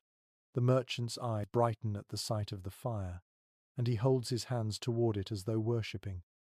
The pilgrim kneels briefly, murmuring a blessing. His journey has taken months, he explains. He seeks the shrine of a local saint rumored to protect travelers. His sandals are patched with scraps of cloth, and his staff trembles slightly in his hands. The steward nods and promises him a place near the kitchen fire for the night. The young woman removes her hood at last. Her hair is damp with melted snow. She introduces herself as a minstrel, saying she carries songs instead of letters. Her voice is soft but confident. The steward smiles, recognizing an old opportunity: music for warmth. He instructs a servant to bring her to the hall after supper. A curious entry in one household ledger lists the varied guests of a single winter: monks, traders, a wounded soldier, even a travelling falconer. Some stayed a night, others an entire season. Their presence turned isolation into connection, each arrival carrying whispers of the wider world. You sense that this castle is no different. By evening, the great hall fills again with sound. The fire crackles high, and the smell of roasted meat drifts through the air. The lord and lady sit at the high table while guests and household members mingle below. The minstrel tunes her small harp, her fingers moving lightly across the strings. A hush falls as she begins to play. Her song tells of a city far to the south, where winter never reaches and the sea smells of oranges. Her voice rises slowly, clear and warm. For a few minutes, everyone forgets the cold entirely. Even the servants pause, smiling at the melody. When she finishes, the silence that follows feels like reverence. Then come the cheers and the laughter, quick and full of life. Oddly enough, some castles kept a special room called the Stranger's Chamber, reserved for unexpected visitors. It was often near the gate, both for convenience and caution. You peek into such a chamber later that night. The merchant sleeps soundly under a wool blanket. The pilgrim prays quietly by the fire, his lips moving in rhythm with the flames. The minstrel hums to herself while unbraiding her hair. The space smells of damp wool and wood smoke, yet it feels almost holy, like a pocket of shared humanity. Historians still debate whether such hospitality was truly generous or merely transactional. Some see it as religious duty rooted in the Christian command to shelter the stranger. Others view it as politics, a way for lords to maintain networks of loyalty and influence. Perhaps it was both, intertwined like the threads of the tapestries hanging in the hall. You step back into the corridor and hear faint voices through the stone. The minstrel is teaching the kitchen boys a chorus, their laughter rising in bursts. Down the hall, a guard retells a traveler's story about wolves that follow armies across frozen rivers. The sound of living words carries warmth farther than any fire could. Before sleeping, the steward walks the corridors to check on the guests. He moves quietly, stopping by each door. His lantern casts a soft pool of light that fades as he moves away. The castle rests easier knowing its visitors are safe. for kindness, even in small acts, keeps fear from creeping in. Outside, the wind stirs again. Snow begins to fall in slow spirals, catching the torchlight as it drifts. Inside, you can still hear the faint echo of the minstrel's song, soft as breath. It tells of far-off lands, of roads that do not freeze, of mornings when light feels warm against the skin. The melody fades into silence, leaving behind a sense of calm so deep that for once, the castle seems to dream along with its people.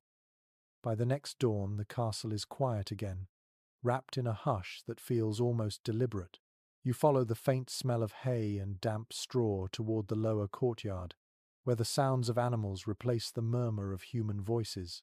The stables and kennels form a world of their own, full of warmth, motion, and the deep, earthy rhythm of breath. The stable doors open with a low creak. Inside, the air feels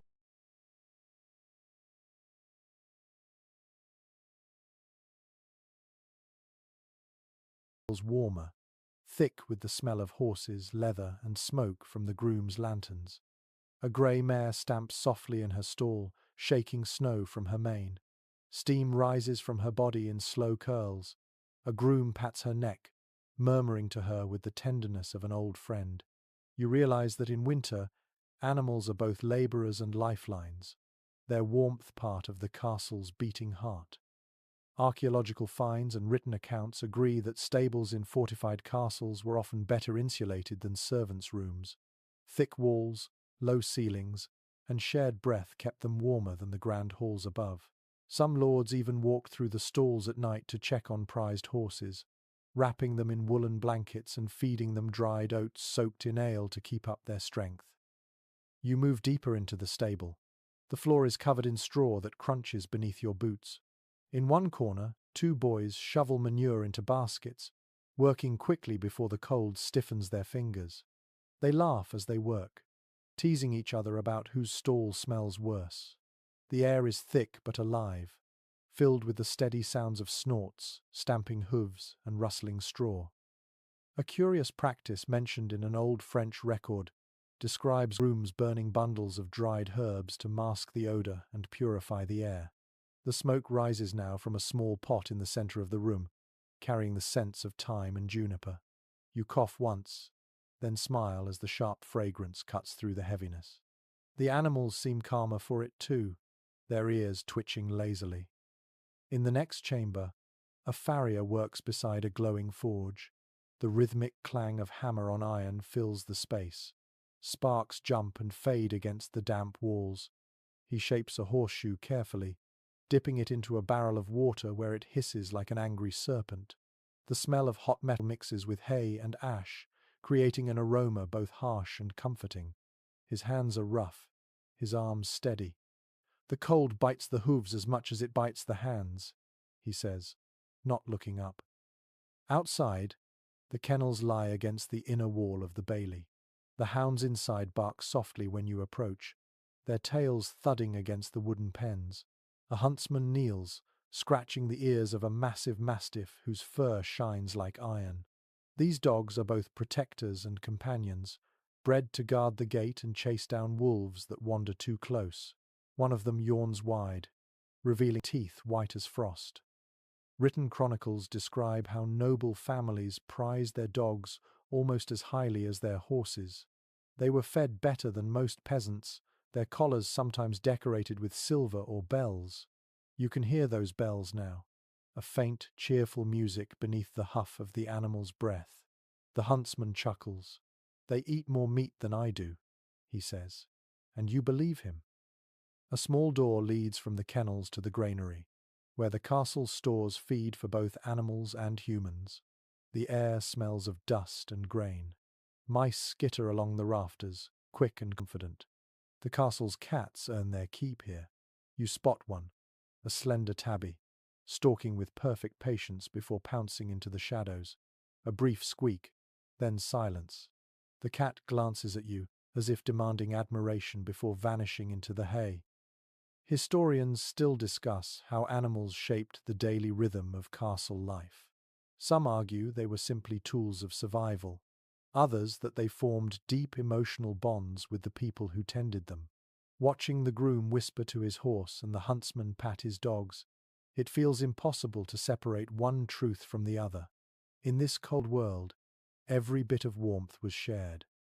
The stablemaster enters, a large man with a beard rimed in frost. He inspects each stall with quiet authority. His job is as important as the stewards above stairs.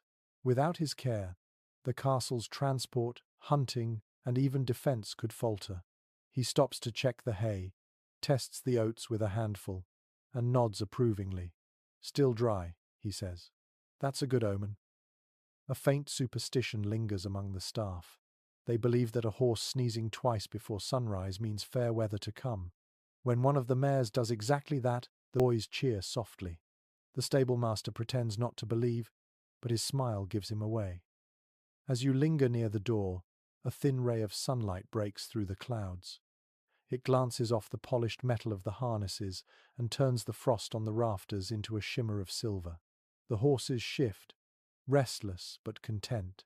The dogs lie down again, their tails curled to their chests. The smell of hay and warm breath fills the space completely. Oddly enough, castles sometimes housed exotic animals as gifts or symbols of prestige. Chronicles mention pet falcons in the solar, tame deer in courtyards, and once even a small bear cub kept by a northern lord who claimed it brought luck. No one in this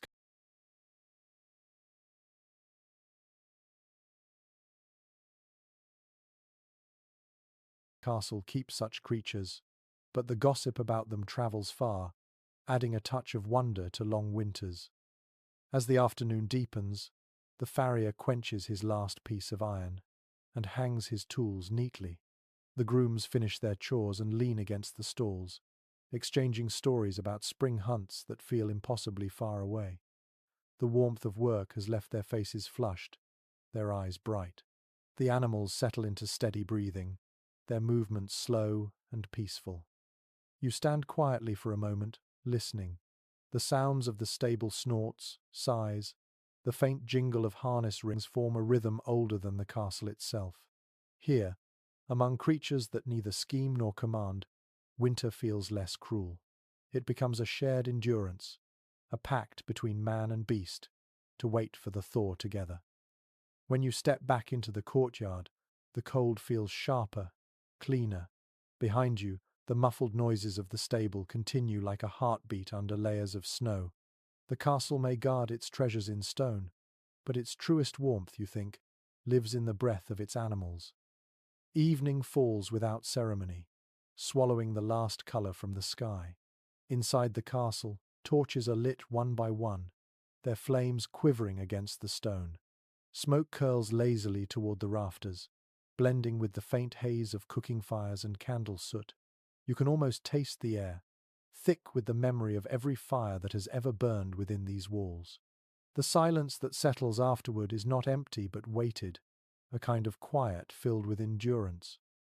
You wander through a corridor that feels longer at night, the sound of your steps echoing into darkness. The castle sleeps in fragments. A servant snores near the kitchen door. A guard clears his throat outside the gatehouse. A dog pads past with eyes reflecting candlelight. The rhythm of life slows but never fully stops. From descriptions preserved in travellers' journals, we know that winter nights in castles were some of the most difficult hours of the season. The heat from the fires faded quickly once the wood turned to embers, and draughts crept through every crack. The stone walls breathed cold back into the rooms, a slow exhale that reached even the highest chambers. People learned to live within it rather than against it. A curious habit often mentioned in such accounts involves people sleeping in pairs or groups for warmth, even among servants who might barely speak to one another by day. The night stripped away rank and formality. Bodies shared heat because survival cared nothing for titles. You imagine the long rows of pallets lined with straw, the muffled rustle of blankets, the occasional sigh or whisper as people drifted toward uneasy dreams. The air grows denser as you climb the stair to the upper floor. Up here, the walls darken from candle smoke. Soot smudges the edges of frescoes, softening their colors into muted browns and grays. It is strange how smoke seems both a mark of life and decay at once. It stains everything it touches, yet without it, warmth would vanish completely. In the great hall, only a few embers glow. The shadows stretch tall across the floor. A single servant moves silently, poking the coals and covering them with ash to keep them alive until morning. The faint hiss of settling wood sounds like breath. He pauses, glances upward at the beams where the light barely reaches, and crosses himself quickly before leaving. It is not fear that drives the gesture, but habit, the small prayers of those who live close to the unknown. Some historians believe the long darkness of winter affected more than the body. It shaped mood, thought, even faith. In these months, people spoke often of spirits or omens that visited during sleepless hours. Others say these tales were simply ways of naming loneliness. Either way, the imagination filled what light could not reach. You pause by a narrow window slit, looking out into the courtyard. The world outside lies silver and utterly still. The moon glances off the snow, turning every surface into pale glass. Smoke drifts from a single chimney, wavering in the breeze. No sound breaks the stillness except the faint creak of timber. The beauty of it is stark and a little sad, like a song sung under one's breath. A maid passes behind you, carrying a candle shielded by her hand. Her shadow moves along the wall beside her, large and gentle. She nods as she passes. The smell of tallow and wax lingers in her wake, sweet but faintly acrid. You follow her steps until she disappears behind a door. Inside that chamber, several servants sit near a brazier, mending clothes and whispering stories to keep themselves awake. Their laughter is soft and careful. They talk about summer, about markets and rivers, about the taste of berries. Each memory glows for a moment, bright against the surrounding grey. Someone begins to hum a tune, the same one you heard days ago in the kitchen. It seems to travel through the air like a thread connecting every fire, every heartbeat in the castle. Oddly enough, medieval people sometimes hung polished metal discs or bowls near candles, believing the reflected light could chase away darkness that invited misfortune. You notice one now on the wall, warped and shining like a tiny sundae. It scatters the candlelight in trembling patterns across the ceiling. The illusion is fragile, but in a place ruled by cold and night, fragility can still be beautiful. The longer you stand here, the more aware you become of sound. Each whisper,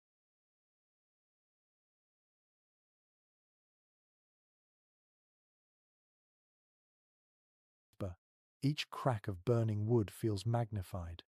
The castle at night hums with its own music, made of breath, flicker, and patience. This is the silence of survival, where every soul waits for dawn but does not waste the waiting. Experts on medieval psychology suggest that long winters taught people a strange intimacy with stillness.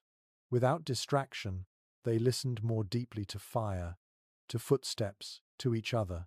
Some chroniclers describe this as a season of contemplation, when even the most hardened soldiers grew reflective.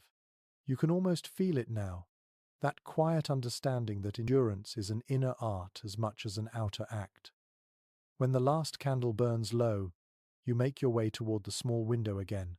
The snow outside sparkles under moonlight. The roofs gleam pale, and the courtyard looks like a frozen sea. Somewhere deep below, a horse snorts softly. Somewhere higher up, a prayer bell chimes faintly, marking midnight. You close your eyes for a moment and listen. The air smells of soot and faint pine from the torches. The warmth on your face comes not from flame but from awareness, from standing inside a world that refuses to surrender its light to the cold. You understand why people filled these walls with laughter, song, and stories. Without them, winter would not simply chill the body, it would silence the heart. When you open your eyes again, the embers are nearly gone. The hall feels timeless, poised between sleep and waking. You take one slow breath and imagine the hundreds of winters this castle has endured, each leaving behind a thin layer of smoke and memory. The air carries them all. Morning arrives quietly, not with brightness, but with a gradual lightening of the sky that seeps into the grey stone like a sigh. You can feel the shift before you see it. The air tastes different, faintly soft, tinged with the scent of damp rather than frost. Somewhere in the distance, a single drip of water falls from the roof, followed by another. The thaw has begun. You walk into the courtyard and hear the sound that everyone in the castle waits for all winter. Water. It trickles down the gutters. It slips along the walls. It drops from the edges of the battlements in slow, deliberate rhythms. Icicles hang like glass daggers, melting at the tips. Each drop lands with a sound as bright as a bell. The grooms are already at work, throwing open the stable doors to let in the air. Steam rises from the warm breath of horses as sunlight filters through the cracks. The dogs bark restlessly, sensing the change. A stable boy laughs and says, "Listen, the world is breathing again." His words echo lightly, filled with joy that needs no permission. From estate records and letters, we know that the first signs of thaw brought both relief and anxiety. The melting snow meant new beginnings, but it also meant mud, flooded roads, and work. The same ice that had kept food fresh now turned to slush, and the stores had to be checked before spoilage set in. Hope and labor arrived hand in hand. The kitchen bursts with movement. Servants carry baskets of onions sprouting green shoots, dried beans softening in pots of water, and salted meat needing attention. The air smells rich and sharp. Someone opens a shutter to let in the faint light, and the warmth of the room seems to double. A cook laughs as the breeze touches her face. "Even the wind is kind today," she says. A curious old practice mentioned by chroniclers involved holding a small feast to mark the first thaw. It was not a grand event, just a shared meal to thank Providence for another survived winter.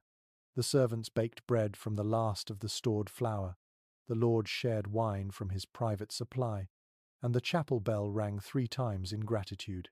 You can almost see it beginning to unfold here. In the great hall the hearth blazes again, but the mood has changed. The cold no longer feels eternal.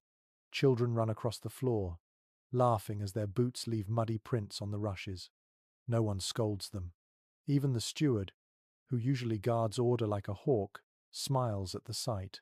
The air hums with relief. The lady of the castle stands near the window, watching the snow melt drip from the roofs.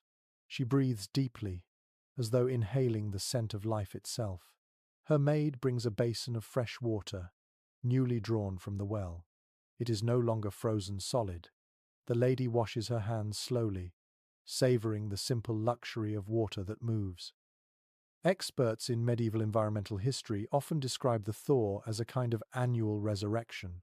The sound of running water signalled not only the end of hardship, but the return of trade, letters, and connection. Roads became passable, markets reopened, and travellers carried news again. The silence of winter broke like a shell, and voices returned to the land. Outside, the moat begins to thaw unevenly. Sheets of ice slide against one another with soft cracks, like glass breaking in slow motion. A duck lands clumsily in the half-open water, sending ripples outward. The guards watch with amused smiles, one of them whistling a tune. The melody carries across the courtyard, high and clear. A boy brings out a broom to sweep away the slush near the kitchen steps. He works with cheerful energy, splashing mud on his boots. "It smells of earth again," he says, and you realize he is right. The air, though still cold, carries the first faint scent of soil, that ancient promise of growth. Oddly enough, there were rituals of cleansing performed at this time in some castles. Rushes from the floors were replaced completely, walls scrubbed with vinegar water, and beds aired for the first time in months. You catch sight of servants beating blankets in the courtyard, laughter mixing with the rhythmic thuds. The sound feels like music. In the chapel, the priest blesses a bowl of melted snow, calling it the water of return. He sprinkles it on the congregation, droplets shining on their hair. People close their eyes, not because they fear the water, but because they have missed the feeling of something liquid and alive touching their skin. The moment feels small yet sacred. As midday arrives, the Lord walks through the yard with his steward, inspecting the damage of the season. Roofs drip steadily, walls darken with moisture, and the first patches of brown earth appear at the base of the tower.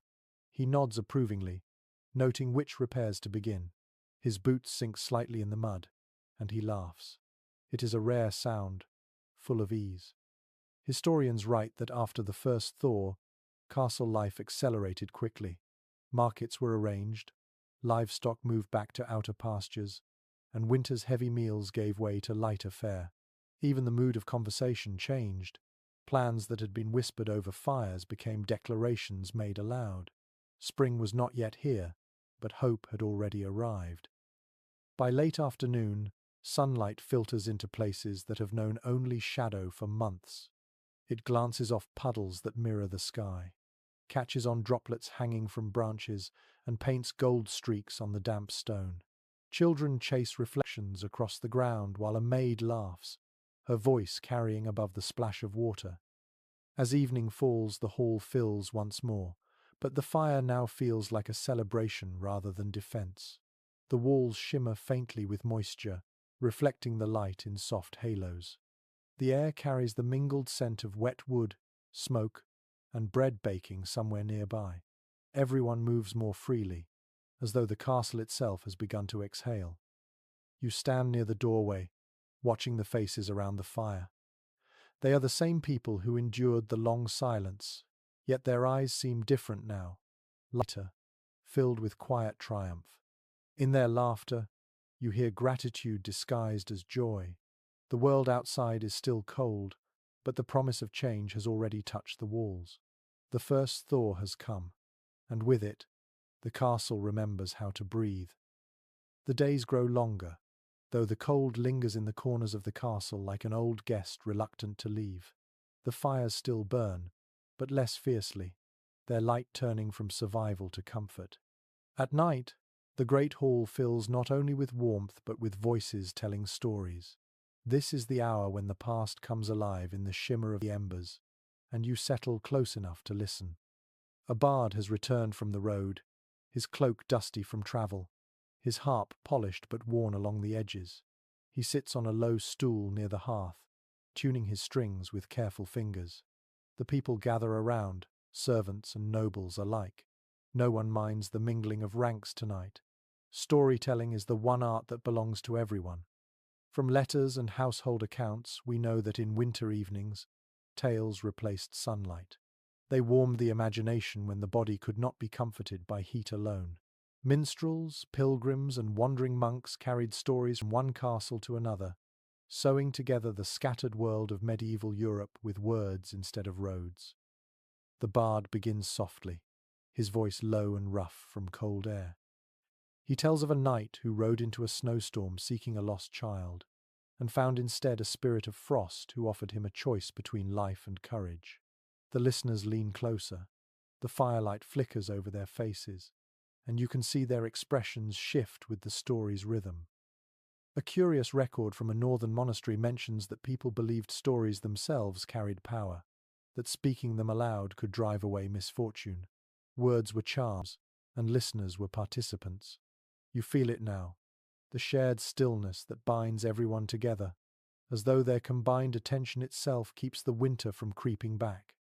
The bard's tale grows darker. He describes the knight's struggle against the ice wind, the horse sinking in snow, the child's cry echoing across the moor. The listeners fall silent. Then his voice softens again. The spirit releases the knight after he gives away his cloak to save the child. The fire snaps loudly at that moment, almost as if it approves. The bard ends with a quiet chord, and the room exhales as one. A servant brings the bard a cup of ale. He drinks, wipes his mouth, and begins another story, this one lighter. It tells of a monk who tried to measure the length of winter with a candle and ended up discovering patience instead. Laughter ripples through the room, the kind that loosens the heart. Historians still argue whether these tales were mostly moral lessons or simple entertainment. Some see them as remnants of older pagan traditions reshaped by Christian sensibility. Others think they were just the human need for wonder finding a voice. Either way, they turned darkness into meaning, transforming each night into a bridge between endurance and imagination. In one corner, a young woman begins to sing quietly, her melody weaving through the storyteller's pauses. The tune carries a melancholy sweetness, like melted snow running through a harp string. She sings of a saint who tamed wolves with kindness, and of lovers separated by frozen rivers. The music drifts upward toward the beams, where smoke lingers in lazy spirals. A curious medieval superstition said that stories told by firelight could summon the souls of those who had lived in the same room centuries earlier. People called it the listening hour. No one truly feared it. In fact, they welcomed the thought that ancestors leaned in close, drawn by the familiar comfort of voices and warmth. You can almost imagine those unseen guests now, standing just beyond the glow, smiling faintly as the living continue their rituals of speech and song. The castle, after all, is full of memories. Every stone has heard laughter and weeping. Every wall has held echoes longer than any person's lifetime. The bard pauses again to retune his harp. The fire crackles, throwing sparks into the air. A child sitting near the front asks if ghosts can feel the cold. The room bursts into laughter. The bard grins and replies, "Only the unfriendly ones." The mood softens. Someone brings more ale. Someone else throws another log onto the fire, and the night deepens with comfort. Experts studying medieval literature note that oral storytelling preserved not just myths but community itself. Each listener became a guardian of what was heard. Tomorrow, a servant might repeat one tale to another in the kitchens, and the story would grow a little, twist a little, but survive. Memory, like fire, needed tending. Outside, the thawing moat reflects a thin crescent moon. Inside, the bard finishes one final song, slow and gentle. His voice is hoarse now, his eyes shining in the dim light. He sings of spring waiting beneath the snow, of hearts that keep their color through the longest dark. The refrain is simple, almost like a prayer. All winters end, all fires rise again. When he stops, no one speaks. The silence that follows feels sacred. Then the steward clears his throat softly and thanks him. Coins clink into the bard's cup, but he seems more pleased by the attention than the payment. He nods once, smiles at the company, and begins packing his harp. The people linger a little longer. Conversations resume in low tones, filled with laughter and warmth. You stand quietly, watching the glow of the fire reflect on their faces. The smoke swirls upward like a ribbon of memory, carrying the last words of the song with it. It is easy to see why people loved these nights. For a few precious hours, the cold outside becomes a backdrop to human sound, not its master. The stories turn fear into beauty, isolation into gathering. You close your eyes and listen to the murmur of voices, the slow breath of the dying fire, and realize that this, too, is a kind of prayer. Morning arrives pale and quiet, a grey ribbon of light stretching across the sky. The air still carries a chill, but it no longer bites. You walk through the courtyard, past melting patches of snow and puddles reflecting the castle walls. Everywhere, there are signs of change. Icicles drip steadily from the roofs. A guard leans on his spear, blinking in the unexpected brightness. Even the stones seem to glisten with a faint sense of relief. Inside the keep, fires burn lower now, watched without the urgency of survival. The great hall smells of wax and damp wool, but it also holds something softer, peace. The castle has endured another winter. Life will begin to spill outward soon, toward the fields, the forests, and the roads that lead to other lives. For now there is stillness, but it is the stillness that comes after struggle, not the kind born of fear. You walk slowly through the rooms that have become familiar. The kitchen feels larger now that the smoke has thinned. The healer's chamber smells faintly of drying herbs rather than sickness. The solar glows with light reflected from the melting snow outside, and the ladies there smile as they unroll bright fabrics stored away since autumn. The season of endurance is giving way to the season of hope. From household records and chronicles, we know that the passing of winter was more than a change of weather. It marked a kind of rebirth for those who survived it. Crops would be planted, marriages arranged, and debts forgiven. People greeted one another with words of gratitude rather than complaint. The rhythm of life restarted, just as the rivers and streams began to move again. A curious note appears in one account from a Yorkshire manor. It describes how, at the first full thaw, every member of the household lords, servants, and even animals was sprinkled with water from the well. It was meant to wash away the sleep of winter. You imagine the laughter that must have filled the courtyard that day, the shock of cold drops against warm skin, the sound of joy echoing between the towers. As you pass through the chapel, the priest is preparing for morning prayers. He lights candles along the altar and opens the shutters a little to let the light in. The scent of melted wax and damp stone mingles with the fresh air.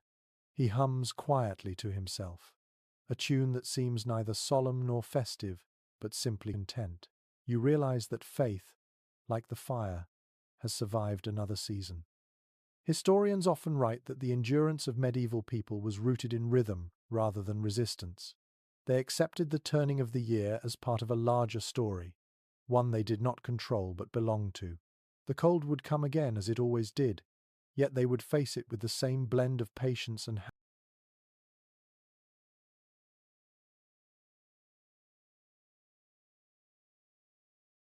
habit that had kept them alive before. In that sense, the castle itself feels like a mirror of the human spirit, strong, imperfect, always waiting for the next beginning.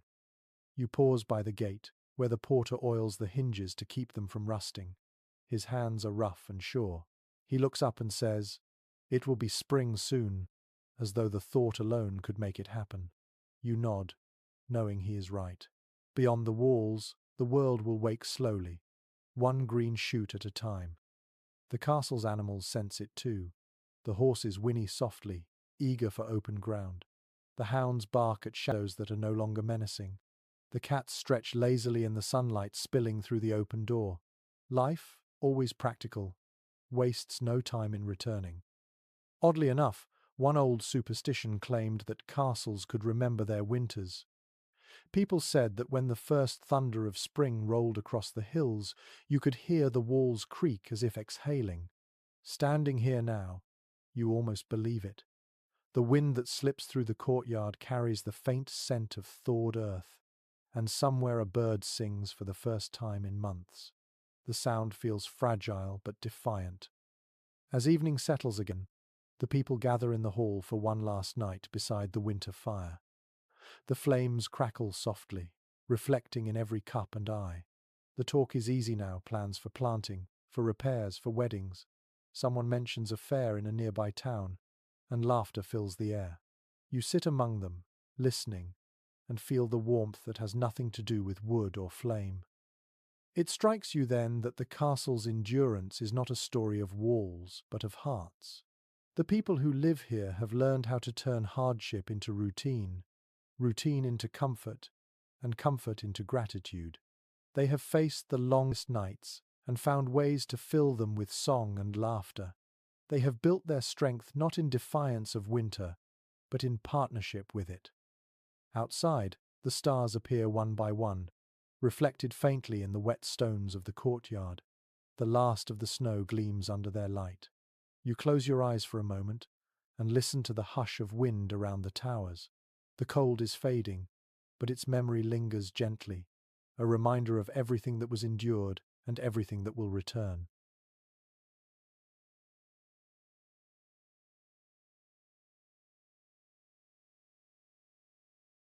The castle stands still, timeless, breathing softly with its people. Its walls hold both the echoes of struggle and the promise of renewal. In the quiet between seasons, you understand what survival truly means here. It is not victory over nature, but harmony with it.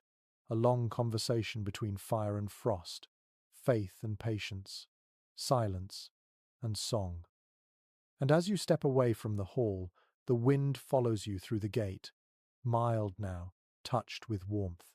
The stars brighten, the snow drips, and somewhere within the stone, you almost feel